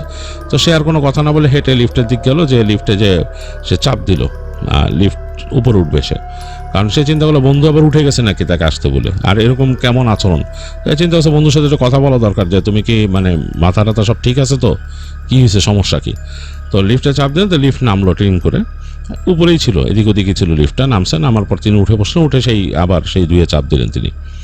তো লিফট সুন্দর উঠে গেল। তো উঠে যে ট্রিং করে থামলো, থামার পর তিনি দেখলেন যে হ্যাঁ, যেইখান থেকে তিনি আসছিলেন ওই জায়গায় থামছে লিফট।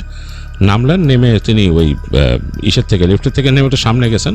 তো ডানে তাকায় দেখছেন তার বন্ধু দাঁড়ায় আছে, ঠিক ওই যে ওই রুমটার কাছেই, ওখানে গেটের কাছে। তো তিনি বলছে, আরে ইয়ার, আমি তো এইখানেই আসছি, তোমার সাথে কথা হইতেছিল।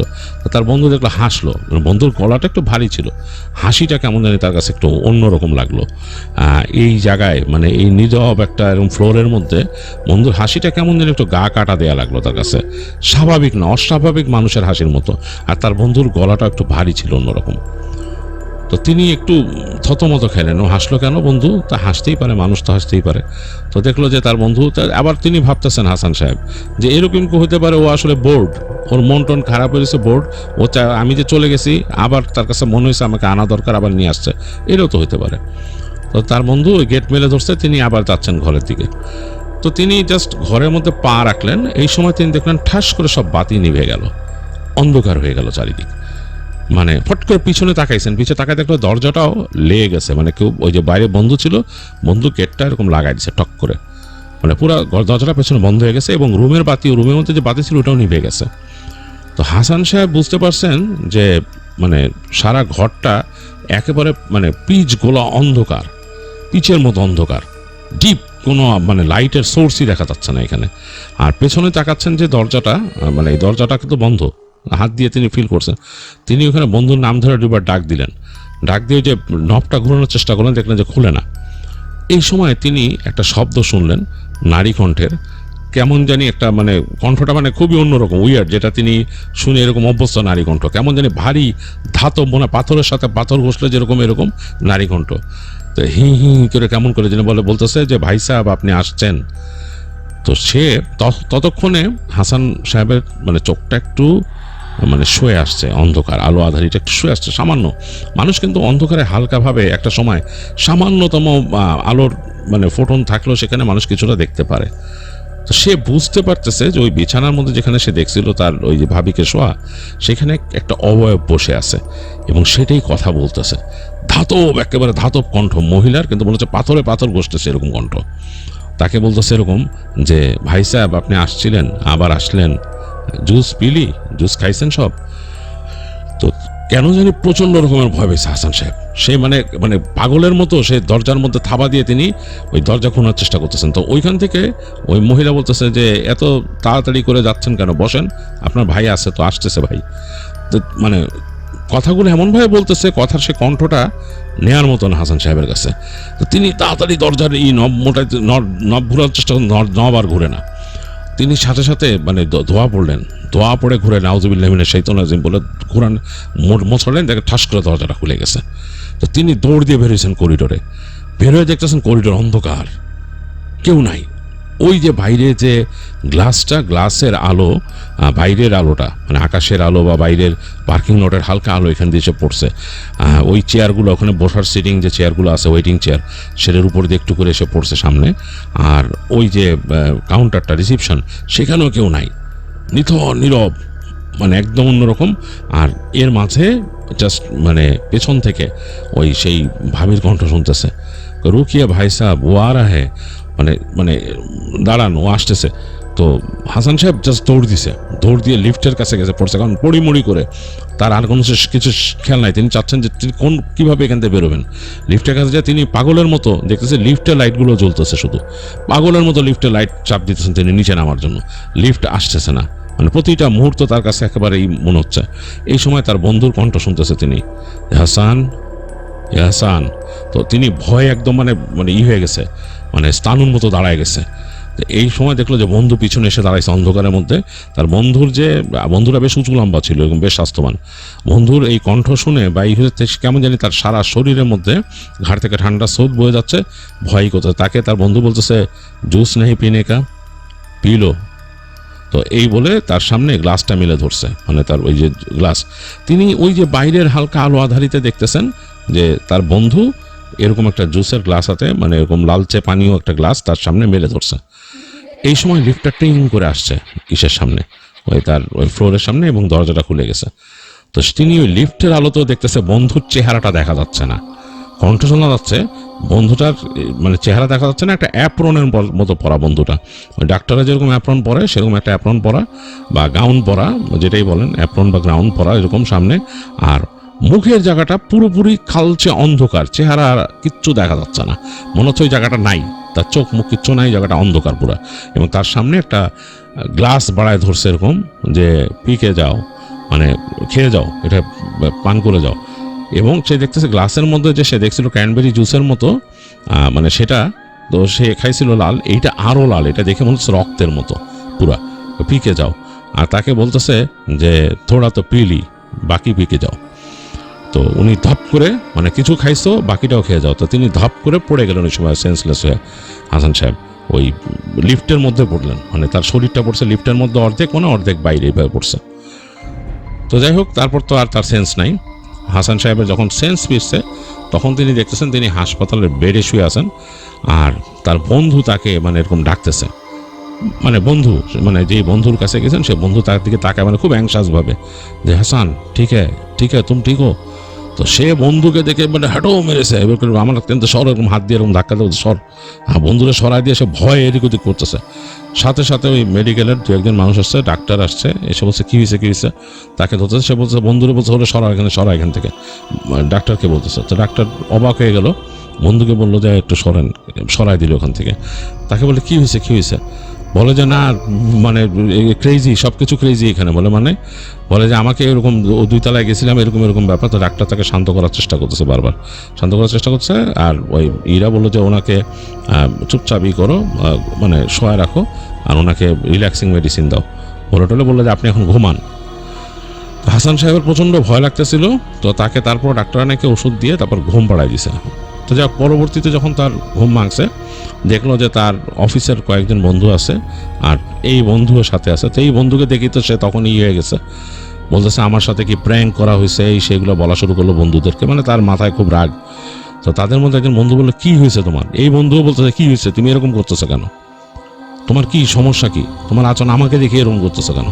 হাসান বলে কেন, তোমার কিছু মনে নাই, তুমি আমার সাথে কি করছো? না আমি তোমার সাথে কি করছি, তুমি আমাকে এরকম ডেকে নিয়ে গেছো, এসে এরকম বলছো, তোমার আমার এরকম মানে গ্লাসের মধ্যে 1 গ্লাস তুমি আমাকে কি দিছো দিয়ে বলছো খাও, সেই উপরের জায়গায়। তারে তখন ওই বন্ধু বলছে আবে ইয়ার তুমিও তো ফার্স্ট গেয়া, তুমি কই গেছো, কি ব্যাপার? তো তাদের মধ্যে ওই যে বন্ধুরা যারা আসছিল অফিস থেকে, তারা একজন বললো যে টোটাল কী হয়েছে ঘটনাটা বলেন, হাসানকে বললো। তো হাসান সাহেব তখন বললো যে তার সাথে কি হয়েছে। তো বন্ধুরা শুনলো, শুনে বললো শুনেন এই হাসপাতাল সম্বন্ধে আমি ঘটনা জানি, কিচ্ছু হয় না, আপনি কখনোই ওরে দেখেন নাই। বন্ধুরা দেখা বলছে ওরা দেখেন নাই, আপনি আসছেন তো, আপনি এই হাসপাতালের একটা ফ্লোর আছে যেটা আপনার কথা বলতেছে, যে আপনি কোথায় গেছেন? বলে যে আমি দুই তলায় গেছি। বলে 2 তলা তো, এই হাসপাতাল 3 তলা হচ্ছে হন্টেড একটা ফ্লোর। এই হাসপাতাল কর্তৃপক্ষই সেটা বন্ধ করে রাখছে, ওটা স্টোর রুম বানাই দিছে, ওখানে কেউ যায় না, এটা সবাই জানে, এখানকার সবাই মোটামুটি জানে ওই জায়গাটা স্টোর রুম বন্ধ। তো আপনার ও বলছে না যে আপনাকে 2 তলায়, আপনি ওইটা কোথায় লিফটে চাপ দিয়েছেন? বলে আমি 2তে চাপ দিয়েছিলাম ওইটা। তো তখন ওই লোকটা বলতেছে যে আপনি 2তে চাপ দিলে কিন্তু আপনি চলে গেছেন 3 তলায়, কারণ এই নিচতলা কিন্তু গ্রাউন্ড ফ্লোর 0। হ্যাঁ, মানে তারপরে যে 2 তলাটাইতে কিন্তু শুরু হয়েছে ফার্স্ট ফ্লোর দিয়ে। আপনি লিফটের 1 হচ্ছে 2 তলা, আর লিফটের 2 হচ্ছে 3 তলা, আপনি কিন্তু চলে গেছিলেন 3 তলায়। এবং ওইটাই কিন্তু এখানে খুবই একটা মানে রেপুটেড বা রিনাউন্ড হন্টেড প্লেস। এই জায়গাটা এক সময় কিন্তু পুরা মানে একটা ডেজার্ট ছিল, এই যেখানে নাকি হাসপাতালটা বানানো হয়েছে। এবং এটা তখন পুরোপুরি জায়গাটা মানে একদম খোলামেলা, এখানে মানুষজনই ছিল না এক সময়। তো তখন এই জায়গার মধ্যে হাসপাতালটা বানায়, মানে এই সময় এক সময় শুধু ওই যে বেদুইনরা ব্যবসা করতো সেই পাশে। তো এই জায়গায় অনেকে বলে যে মরুভূমিতে এই যে মারিদ জিনরা চলাফেরা করতো এখানে, এবং এই জায়গায় মানে অনেকে অনেক কিছু উল্টাপাল্টা দেখতো মরুভূমির এই অঞ্চলে আসলে, অনেক উল্টাপাল্টা জিনিস হইতো। তো তারপরে এখানে যখন হাসপাতাল বানায়, হাসপাতাল বানানোর পরে এইখানকার কর্তৃপক্ষরাও অনেক কিছু এরকম ফেস করতো, অনেক সমস্যা হইতো, বিশাল বিশাল সমস্যা হইতো। এখানকার মানুষজন কাজ করতে চাইতো না, রোগীরাও অনেক ভয় পেত এরকম। তো এইসব হওয়ার পরে পরবর্তীতে তারা এই 3 তলাটারে পুরোপুরি স্টোর বানায় ফেলে। আর এরপরও এখনও নাকি মানুষজন মাঝে মাঝে উল্টাপাল্টা জিনিস দেখে এখানে। তো এই কারণে আসলে ভয় পেয়েছেন, আপনি কখনোই আপনার বন্ধুরে দেখেন নাই। তো হাসান সাহেব তখন জিনিসটা একটু বুঝতে পারলো। তো তিনি দোয়া দুরুদ পড়ছে এখানে, ভয় পেয়ে তখনই দোয়া দুরুদ পড়ছেন। তো তার বন্ধু এসে বললো যে আরে আমি অনেক সরি, আমার জন্য এত মানে ঝামেলা পোহাইতে হয়েছে তোমার। তো তখন হাসান সাহেব বলে আরে না কি বলো, আমি তখন বুঝলাম ব্যাপারটা কি। আসলে আমি লজ্জিত, আমি অনেক লজ্জিত, জিনিসটা আসলে এই বয়সে এরকম কোনো ঘটনা আমার সাথে ঘটবে এটা আমি চিন্তাই করতে পারিনি। তো যাই হোক, তো তারপরে হাসান সাহেবকে ওখান থেকে রিলিজ করে দেয়। হাসান সাহেব চলে আসে। তা আসার পরে নাকি হাসান সাহেব তার বন্ধুকে দেখলে কেমন যেন একটু ভয় পেত কিছুদিন, মানে তার অবচেতন মনটাই তাকে ওরকম করতো। তো তিনি পরবর্তীতে একজন ইসলামিক আলেমের কাছে গেছিলেন। তো তিনি তাকে দোয়া দুরুদ পড়ে দেন, আরও বলেন যে নামাজ কালাম ঠিক মতো পড়তে। আর যেহেতু তার সাথে এরকম একটা জিনিস ঘটছে, নির্জন একা জায়গায় যেন এরকম না যায়, অনেক সময় ওদের নজর থেকে যায় যার সাথে তারা কোনো ইনসিডেন্ট ঘটায়। তো ওই দিন নাকি হাসান সাহেব যখন বেহুশ হয়ে গেছিলেন তখন তিনি যে পড়ছেন এলিভেটরে মাঝামাঝি পড়ছেন, তো অর্ধেক এলিভেটরের শরীরের ভেতরে পড়ছে, অর্ধেক বাইরে পড়ছে। তো এলিভেটরের গেট বন্ধ হতে পারতেছিল না, হাসপাতাল যেহেতু এটা খুব সেন্সিটিভ এলিভেটর, এটা সাথে সাথে ওই যে অ্যালার্ম বাজা শুরু করছিল। তো অ্যালার্ম বাজা শুরু করাতে হাসপাতাল কর্তৃপক্ষের লোকজন আসে, এসে দেখে এরকম লিফট আটকায় আছে, মানে সেকেন্ড ফ্লোরে, মানে 3 তলায় আটকায় আছে। তো সেখান থেকে তারা যে লোকজন নিয়ে যায়, যে দেখে যে ওখানে এরকম মানুষ পড়ে আছে। তো এটা নিয়ে খুব অবাক হয়, তারা এর নিয়ে খোঁজ খবর নেয়। আর এর মধ্যে আসলেই হাসান সাহেবের বন্ধু খুঁজতেছিল, হাসান সাহেবের আসার কথা, আসেন অনেকক্ষণ। তো তিনিও ওই মানে, এবং ফোন বন্ধ পাইতেছিল হাসান সাহেবের, তিনি কল করছেন কয়েকবার। ফোন বন্ধ পাওয়ার পর তিনি গেছিলেন বাইরে পার্কিং লটে খুঁজতে। তো পার্কিং লটে খুঁজতে যে দেখে যে হাসান সাহেবের গাড়ি আছে এবং গাড়ির দরজাটা খোলা, মানে কি দরজাটা মানে পুরা লাগানো না, মানে এরকম এসে মানে জাস্ট আটকায় আছে। তো এটা দেখে তিনি খুব টেনসড হয়ে যান যে কী হয়েছে হঠাৎ। তিনি বন্ধুর গাড়িটা আর তো ওখানে ধরেন নাই, তিনি তাড়াতাড়ি দৌড় দিয়ে হাসপাতালে আসতেছিলেন যে তিনি জিজ্ঞেস করবেন যে তাকে খুঁজতে কেউ আসছিল না কিনা হাসপাতালে। তো আসতেই দেখেন যে ওইখানে ওই যে যারা ওখানকার যারা ক্লিনার আছে, জেনারেটর, তারা মানে কথাবার্তা বলতেছে, মানে খুব উত্তেজিত। তারপর দেখলো যে কয়েকজন এরকম যে উপর থেকে উঠলো, তারপর দেখা যাচ্ছে স্ট্রেচারে করে একজনকে নামাইতেছে। তো তখনই তো তার বন্ধু বুঝছে যে নিশ্চয়ই কোনো একটা উল্টাপাল্টা কিছু ঘটছে, যে দেখেন কাছে যে তার বন্ধু মানে হাসান সাহেবকে নামাইতেছে স্ট্রেচারে করে। এই তারপর তো যে কথাবার্তা শুনলেন যে তাকে পাওয়া গেছে এরকম 3 তলার মধ্যে, তার শরীর অর্ধেক এলিভেটরের ভেতরে ছিল, অর্ধেক বাইরে ছিল। আর তখন তার বন্ধুও খবর নেয় যে হাসপাতালে 3 তলায় কীভাবে গেল কি। তো তখন ওই হাসপাতালের মধ্যেই তাকে ওইখানকার এক জেনারেটর বলছে যে আমাদের হাসপাতালটা ভালো না বলতে কি আমাদের হাসপাতালের কিছু এই ধরনের ব্যাপার আছে, এখানে কিছু অতিপ্রাকৃত ব্যাপার ঘটে, বিশেষ করে এই 3 তলায় জন্য স্টোর রুম করে দিয়েছে হাসপাতাল। আমরা নিজেরা ওখানে রাতের বেলা ভুলেও যাই না কিছু আনতে। আমরা যদি কোনো কিছু আনতে প্রয়োজন হয়, আমরা দিনের বেলা আমরা 2 জন যাই, 2 জন যে ওখানে কাজকর্ম করি যা করার, বা একাধিক মানুষ, যে আমরা রাতের বেলা ওখানে যাই না। অনেকে অনেক রকম ভয় পায় এখানে। তো এই তখন ওনার বন্ধু অবাক হয়েছিল যে কীভাবে 3 তলা। তো তিনিও চিন্তা করছিলেন যে ওকে যেমন বলছে 2 তলা, ওকে ভুলে ওই যে লিফটে 2 চাপ দিয়ে চলে গেছে নাকি ওইখানে। তো উনি বলছিলেন হাসপাতাল কর্তৃপক্ষরে যে আপনাদের তো উচিত আসলে তাহলে ওই 2 বাটনটা ইনঅ্যাক্টিভ করে দেওয়া, যাতে ওইখানে কেউ না যায়। এটা তো মানে একটা কেমন জিনিস, অনেকে হয়তো না বুঝে চাপ দিতে পারে। তো যাই হোক, এই ছিল হচ্ছে ঘটনা, যেটা হৃদয় শেয়ার করলো আমাদের সাথে হাসান সাহেবের ঘটনা। হাসান সাহেব এখন ভালোই আছেন, তার এখন আর সমস্যা হয় না। তবে ওই হাসপাতালটার নাকি এরকম ব্যাপার স্যাপার আরও অনেক ঘটছে, অনেক মানুষই মাঝে মাঝে এরকম ভয় পাইছে এখানে। তো এখন চলে যাব পরবর্তী আরও একটি ঘটনায়। আর যাবার আগে আপনাদেরকে রিকোয়েস্ট করে যাব, যারা আমাদের চ্যানেলটি এখনও সাবস্ক্রাইব করেননি, কাইন্ডলি সাবস্ক্রাইব করে ফেলুন, একটি লাইক দিন, শেয়ার করে দিন, যাতে করে অন্যরাও অদ্ভুত শুনতে পায়। ফিরে আসছি কয়েক সেকেন্ডের মধ্যে, কোথাও যাবেন না, আমাদের সাথেই থাকুন।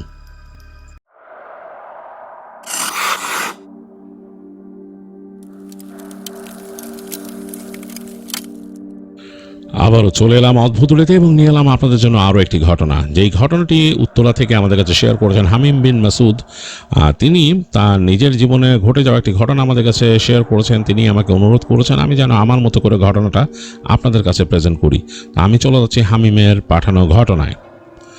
2018 সালের কথা। হামিম তখন নতুন এসছেন, নোয়াখালী থেকে ঢাকা এসছেন, এবং তিনি একটা প্রাইভেট বিশ্ববিদ্যালয়ে ভর্তি হয়েছিলেন উত্তরায়। তো তিনি থাকার জন্য একটা মেস বা একটা ঘর খুঁজছিলেন যেখানে তিনি ভাড়া নিতে পারেন, তার সাথে তার বন্ধু বা কাউকে নিয়ে। তো এরকম খুঁজতে খুঁজতে তিনি গেলেন মিরপুরের একটা অংশে তিনি পেয়েছেন, সেখান থেকে তার যাতায়াত করার জন্য মোটামুটি সুবিধা হয়। তো যে অংশটা পেয়েছেন সেটা আবার একটু নীরব নিথর জায়গা।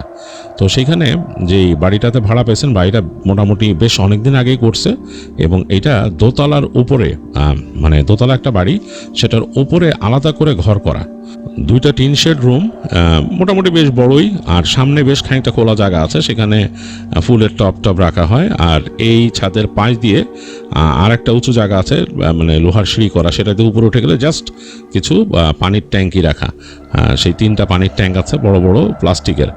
তো এই হচ্ছে ওখানকার অবস্থা। তার কাছে মোটামুটি ভালোই লাগলো, হাইমের কাছে তার ভাড়া যেটা তার ছিল সেই ভাড়া অনুযায়ী ভালোই হয়। আর আপাতত তিনি রুমমেট পাচ্ছেন না, তার সাথে তার এক বন্ধু উঠতেছে। তো তাদের প্ল্যান ছিল যে এই 2টা রুমে তারা 4 জন থাকবেন, কিন্তু এখন তিনি জাস্ট তার এক বন্ধু বকুল নামে তার এক ফ্রেন্ড, এই সে হামিম আর বকুল 2জন থাকতে পারবে। তো যাই হোক তিনি ওটা নিয়ে নিলেন ভাড়া এবং দেখলেন যে ওখানকার পরিবেশ কেমন। নিচে নেমে দেখলেন যে তাদের ওই নিচতলার যে বাথরুম সেটা হচ্ছে একটা ইসের মধ্যে, মানে একটা ছোট্ট এলির মতো, মানে গলির মতো এখানে বাসার পাশ দিয়ে গেলে, এবং তার পাশে একটা বাউন্ডারি ওয়াল, এবং সেই অ্যালি দিয়ে গেলে মোটামুটি ক্লোজ আর কি, বাউন্ডারি ওয়াল দিয়ে ক্লোজ। ওখানে আসলে ওই কোনায় হচ্ছে নিচের বাথরুম। তো ওইটাই তার কাছে একটু অস্বস্তি লাগলো, কারণ তারা যদি মানে তাদের রুম থেকে বের হয়ে পাশে দাঁড়ায়, ওই নিচের অ্যালিটাই তাদের চোখে পড়ে, বাথরুমের সোজা জায়গাটা। আর ওই জায়গাটা বেশ লম্বা গলি এবং মানে একটু কেমন জানি একটু স্মেল আসে কেমন জানি। আর তার সোজা দিয়ে গেলে তার ওই পাশে ট্যাঙ্কি আছে, পানির ট্যাঙ্কি, আন্ডারগ্রাউন্ড পানির ট্যাঙ্কি, যেখান থেকে পানি উঠে। তো সেইটার ইটা ওইখানে। তো যাই হোক ওই জায়গাটা জানি তেমন একটা ভালো লাগেনি আসলে হামিমের। তো এই হচ্ছে বাসাটার এই জায়গাটাই তার কাছে একটু খারাপ লাগছে। এছাড়া বেশ ভালোই, ওপরে যেখানে পানির ট্যাঙ্কি ওইখানে উঠে দাঁড়ানো যায়, দাঁড়ালে পিছন দিকে দেখা যায় অনেক বড় জায়গা, ফাঁকা জায়গা, বিস্তীর্ণ, এখানে মানে একেবারে ধান ক্ষেতের মতো হয়ে রয়েছে, মানে বিশাল বড় জায়গা, জলাশয় আছে এবং দূরে দেখা যাচ্ছে কিছু প্রজেক্টের কাজ টাজ হইতেছে এরকম। তো হামিমের কাছে বেশ মানে ভালোই লাগছে, সে এই বাজেটে এখানে থাকতে, এবং তার ইউনিভার্সিটি এখান থেকে কাছাকাছি। বের হয়ে এখানে এই রাস্তা দিয়ে বেরো গেলে সোজা যে একটা রাস্তা পড়ে, সেখান থেকে সে ওই লেগুনা টাইপের জিনিস আছে ট্রান্সপোর্টেশন, সেটা নিয়ে উঠে গেলে একদম উত্তরার একটা জায়গা নামায়, সেখান থেকে সে চলে যেতে পারে। যাই হোক, তো সে এটা নিয়ে নিল খুশি মনে, এবং সে উঠলো তার বন্ধুকে নিয়ে, বকুলকে নিয়ে। বেশ ভালোই লাগতো, বকুলও তার সাথেই পড়ে, একসাথেই পড়ে। তো তারা দুইজন ওখানে থাকে, আড্ডা দেয় সন্ধ্যার পরে, বেশ ভালো অবস্থা। তবে রাত্রেবেলা মানে তাদের কাছে মনে হতো যে তাদের যে পাশের যে অ্যালিটা, ওই অ্যালির নিচে যে বাথরুম, নিচতলা যেটা ইউজ করে, সেটা মনে হয় খুব বেশি রকম মানে মানুষ যাওয়া আসা করে। মানে তারা শব্দ পেত তাদের রুম থেকে, মানে তাদের রুমের থেকে ওই পাশে জানালা নাই, কিন্তু ওই যে ঘর থেকে বের হয়ে এসে তাকাইলেই তাদের যে প্যারাফিট ওয়ালটা সেটা বেশি উঁচা না, কোমর পর্যন্ত তাকাইলে দেখা যায়, কিন্তু তারা দেখতো না, কিন্তু শব্দ পেত। ছাদের দিকে কিন্তু জানলা আছে তাদের রুমের। মনে হতো রাত্রেবেলা ক্যাঁক ক্যাঁক করে ওই যে দরজাটা খুলতেছে, মানে লোহার দরজা তো বারবার খুলতেছে, লাগাইতেছে, ঢুমঢাম করে শব্দ হতো, আর খুব বাজে স্মেল আসতো। এটাতে খুব বিরক্ত ছিল, তাদের সামনে জানলাটা লাগায় রাখতে হতো, এইটাই একটা বদারেশন। এছাড়া তারা অত ঝামেলা পায়নি, কয়েকদিন থাকছে, এবং রাতের বেলা বেশ ভালোই লাগতো। হামিম উঠে যেত, উঠে যে ওই লোহার সিঁড়ি দিয়ে ট্যাঙ্কির পাশে যে দাঁড়াইতো, বা পিছনে বিস্তীর্ণ অঞ্চলটা দেখতো, মানে আলো নাই, চাঁদের আলোতে বেশ সুন্দর, মানে সেই গ্রামের একটা ফিল চলে আসতো। তো যাই হোক, এরকম থাকতে থাকতে একদিন তার বন্ধু বকুল রাতের বেলা ওই বেরোইছে আর কি, ওখানে বেরোয় ওই হাঁটতেছে ছাদ দিয়ে, তখন বেশ রাত, সে বাড়িতে কথা বলছে, বাড়িতে কথা বলে হাঁটতেছে। তো হামিম তখন শুয়েছিল। তো এই সময় বকুল হাঁটতে হাঁটতে একেবারে কর্নারে যায়, ওই যে তাদের যে প্যারাফিট ওয়াল, সেখান থেকে হাত দিয়ে নিচে তাকায়, মানে অন্যমনস্কভাবে কথা বলতেছে আর নিচে তাকায় আছে। তো সে দেখলো, বকুল দেখলো যে একটা বিড়াল, মানে কালো রঙের বিড়াল হেঁটে যাচ্ছে। তো সে ওইটাকে খুব একটা মানে দেয় নেই, মানে মানে খুব একটা গুরুত্ব দেয়নি, যে একটা বিড়াল তো হেঁটে আসতেই পারে এলি দিয়ে, কালো রঙের একটা বিড়াল। তো বিড়ালটা ঠিক নিচে আসছে, বকুল যেখানে দাঁড়ায় কথা বলতেছে ফোনে, তার ঠিক সোজাসুজি নিচে এসে ওখানে দাঁড়ায় গেছে, মানে বকুলের উপস্থিতি উপরে বুঝতে পারছে, দাঁড়ায় গেছে। দাঁড়ায় নাকি সে এরকম উপর দিক তাকাইছে, উপর দিক তাকায় মানে খুব রাফভাবে বকুলের দিকে তাকায় একটা ডাক দিছে। এইটাই বকুলের দৃষ্টি আকর্ষণ করছে, কারণ বকুল কখনো মানে জীবনে তার এন্টার লাইফে, এই ইউনিভার্সিটি পড়া বয়স পর্যন্ত, কখনো কোনো বিড়ালের এই ধরনের বিহেভিয়ার সে দেখে নাই। মানে অন্যরকম, মনে হলো যে চরম বিরক্ত, এবং এমন রাগ করে তাকে ডাকটা দিছে বিড়ালটা।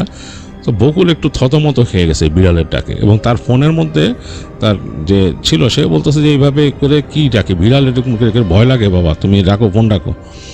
তো বকুল নাকি ই করে মানে রাগের চোটে সে পাশে খুঁজতেছে, টবের ওখান থেকে একটা ইট নিয়ে সে বিড়ালটার দিকে ছুঁড়ে মারছে ওখান থেকে, উপর থেকে, যেটা ওইটা মানে চলে যায় ওখান থেকে, মানে ভয় দেখায় না মানুষ ওর হয়ে। তো দেখলো বিড়ালটা ওখান থেকে শ্যাট করে একটা লাফ দিল, মানে দৌড় দিল, মানে খুব ফাস্ট। এত ফাস্ট যাওয়া বকুল কখনো বিড়ালের দেখে নাই, এটা বকুলের লাইফে সে দেখে নাই। ওই জায়গার থেকে মানে ওই বাথরুমের দূরত্বটা হবে মিনিমাম 7-8 গজ। এত এত দ্রুত ফাস্ট যেতে সে কখনোই দেখেনি কোনো বিড়ালকে। মনে হলো যে একটা কালো রেখা তৈরি হয়ে গেল ওই জায়গায়, কিন্তু তখন আলো ছিল না, চাঁদের আলো যা ছিল। এবং এই যে পানির ট্যাঙ্কিটা আছে, যে পানির ট্যাঙ্কির ওই পাশে একটা নারকেল গাছ আছে বড়, হ্যাঁ, ওই নারকেল গাছের জন্য ওই ছায়াটা ওই নিচে ছায়া হয়ে থাকে। তো এর মধ্যে দিয়ে আলো পড়ছে, এটা দেখা যাবে। খুব ফাস্ট শাট করে গেল বাথরুমের দরজার কাছে, মানে একটা কালো রেখার মতো হয়ে। তখনই নাকি দরজাটা থাম করে স্ল্যাম করলো, বাথরুমের দরজাটা এত জোরে বাড়ি মারলো, মনে হলো মানুষের প্রচণ্ড শক্তি লাগে ওই দরজা দিয়ে এইভাবে স্ল্যাম করে যেতে। তো বকুলের ভয় লেগে গেছে, বকুলের সারা শরীর কেঁপে উঠছে। সে ওই ফোন তাড়াতাড়ি কেটে সে বলছে আমি রাখি বলে সে ঘরে আসছে, ঘরে এসে হামিমকে ধাক্কা দিয়ে উঠাইছে, ওটাই বলে আরে বেটা কী সিন দেখলাম, বলে কি, বলে আরে এইখানে এরকম এরকম একটা ঘটনা, এই যে বাথরুমের যে দরজা মাঝে মাঝে বাইরে না সুরজ ঢামঢুম করে এই মাত্র শুনছে বিড়াল এরকম করছে। তো হামিম নাকি বিশ্বাসই করতে দেয়, আরে বলে আর বেটা যা তুই এনে ইট মারছিস, বিড়াল ভয়ের চোটে যে ওই যে টাস্কি খেয়ে বাড়ি খাইছে গেটের সাথে, ওই টাস্কি খেয়ে বাড়ি খাইছে তো ওটা ধম করে শব্দ হয়েছে, বিড়াল জোরে যা পড়ছে। মানে হামিম ওই কথাটা মানে কোনো মূল্যায়নই করেনি, কোনো মূল্যায়নই করে নাই। তা হামিম মানে ই করে দিছে, মানে জিনিসটাকে মানে বকুলকে আউটস্মার্ট করে দিছে। তো বকুলও তখন কনফিউজ হয়ে গেছে, চিন্তা করতে আসলেই কি তাই যে আমি ওখান থেকে ইট মারছি ওটা খুব দ্রুত যে জোরে বাড়ি গেছে এরকম, তো এত জোরে কেমনে হবে। যাই হোক সেই জিনিসটাকে ওইভাবে ধরে নেই। তো বকুল আর ওরকম যে ওদিকে দাঁড়াইতো না, কথা বলার সময় এই পাশে কথা বলতো, তার কাছে জিনিসটা অড মনে হয়েছে। এরপরের ঘটনাটা হচ্ছে হামিম এরকম একদিন আসতেছিল, সে এরকম রাত্রেবেলা আড্ডা দিয়ে আসতেছে বন্ধুদের সাথে, বেশ রাত হয়ে গেছে, আসতেছে বাসায়। তো আসার সময় এরকম ফোনে কথা বলতে বলতে হেঁটে ঢুকতেছে। তো তাদের যে এখানে উপরে ওঠার যে সিঁড়িটা, সেটা কিন্তু এই পাশ থেকে উঠছে, পেঁচায় উঠছে, এবং তার ডান দিক দিয়ে চলে গেছে হচ্ছে ওই যে অ্যালিটা আর কি, তাদের ওই সিঁড়ির এই পাশ দিয়ে গেলে ওই গলিটা আর কি, সোজা দিয়ে বাই। তো ওই সিঁড়ির কোনার মধ্যে তারা এসে কথা বলতেছিল অনেকক্ষণ, মানে কথা বলে মানুষ অনেক সময় ব্যস্ত হয়ে যায় না বিভিন্ন বিষয় নিয়ে কথা বলতে বলতে, সে মানে অন্য মানুষকে হাঁটতে হাঁটতে ওই গলির দিকে গেছে। তো গলির দিকে যে সে হাঁটতে হাঁটতে যে সোজা দেখতেছে যে একজন বসে আছে ওই বাথরুমের সোজা, এখান থেকে কথা বলতেছে, কথা বলতে বলতে খেয়াল করছে একজন মানুষ বসে আছে, মনে হচ্ছে একটা লুঙ্গি আর খালি গা ওই জায়গায় বসে আছে, মানে একটু অড ভাবে, কেমন করে জানি দেয়ালের সাথে এরকম পিঠটা দিয়ে এইভাবে বসে আছে, এবং খালি গা লুঙ্গি পরা, কেমন করে মাথাটা নিচের দিকে তাকায় আছে। তো হামিম অনেকক্ষণ খেয়াল করছে, কথা বলতে বলতে সে ফোনে কথা বলতে বলতে খেয়াল করতেছে, কিন্তু সে ওইটা গুরুত্ব দেয় নাই। পরে সে চিন্তা করলো এই লোকটা কে, নিচতলায় যারা থাকে তাদেরকে তো এরকম দেখে নাই কাউরে, আর এরকম সেখানে বসে থাকবে এরকম বাথরুমের গেটের সামনে, তাও দেয়ালটা স্যাঁতস্যাঁতে, মানে একদম শ্যাওলা পড়া সৎ একটা দেওয়াল, এটার সাথে এরকম পিঠ ঠাকায় খালি গায়ে বসে থাকবে, আর এরকম অট কেন, মাথার নিচের দিকে কেন, কেমন। তো একবার সে ভাবলো এটা কি কোনো মানে নাকি, মানে অনেকে আছে না ড্রাগ ট্রাক খায় ঘুরে ফিরে এদিক ওদিক, এরকম কেউ নাকি, আবার চোর আছে টুকিটাকি চুরি করে। তো সে তখন আস্তে করে ফোনটা সরাই জিজ্ঞেস, আপনি কে, কে আপনি, এরকম জিজ্ঞেস করছে।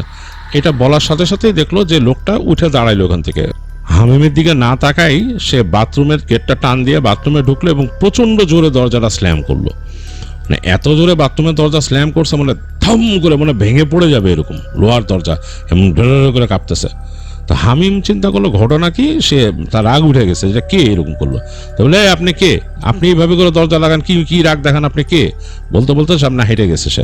সে চিন্তা করছে নিচতলার লোক হলেও বলবো যে ভাই এটা কি, এরকম কেন করলেন আপনি, নিচতলার যদি কেউ হয় সে জিজ্ঞেস করবে যে এরকম কেন করলেন, এটা কি কোনো কথা। আমি তো জিজ্ঞেস করছি আপনি কে, আপনি তো বলবেন যে আমি নিচতলায় বা আমার নিচতলার লোক বা কিছু, আমি দেখবো না এখানে তো একটা মানে চোর আসতে পারে কিছু চুরি করার জন্য, হয়তো এইসব এলাকায় মাঝে মাঝে চুরি করে নিয়ে যায়। তো সে হেঁটে যাচ্ছে, এখানে কিন্তু বাতি নাই, কোনো অন্ধকার, কিন্তু মানে ওই চাঁদের আলো, আকাশে রাতের আলো যতটুকু দেখা যায় ততটুকুই, কোনো বাতি নেই। তো সে তাড়াতাড়ি ওই যে মোবাইল তো সে রেখে দিছে, তখনই বলছে রাখি পরে, বলে সে মোবাইলের টর্চ লাইট জ্বাললো আর কি, মোবাইলের মধ্যে যে লাইট আছে ওইটা মারলো, মেরে এগিয়ে গেল বাথরুমের দিকে। তো এখানে বাইরের থেকে জিজ্ঞেস ভাই আপনি কে, বাথরুমে কি আপনার কে, এভাবে করে দরজা লাগাইলেন কেন।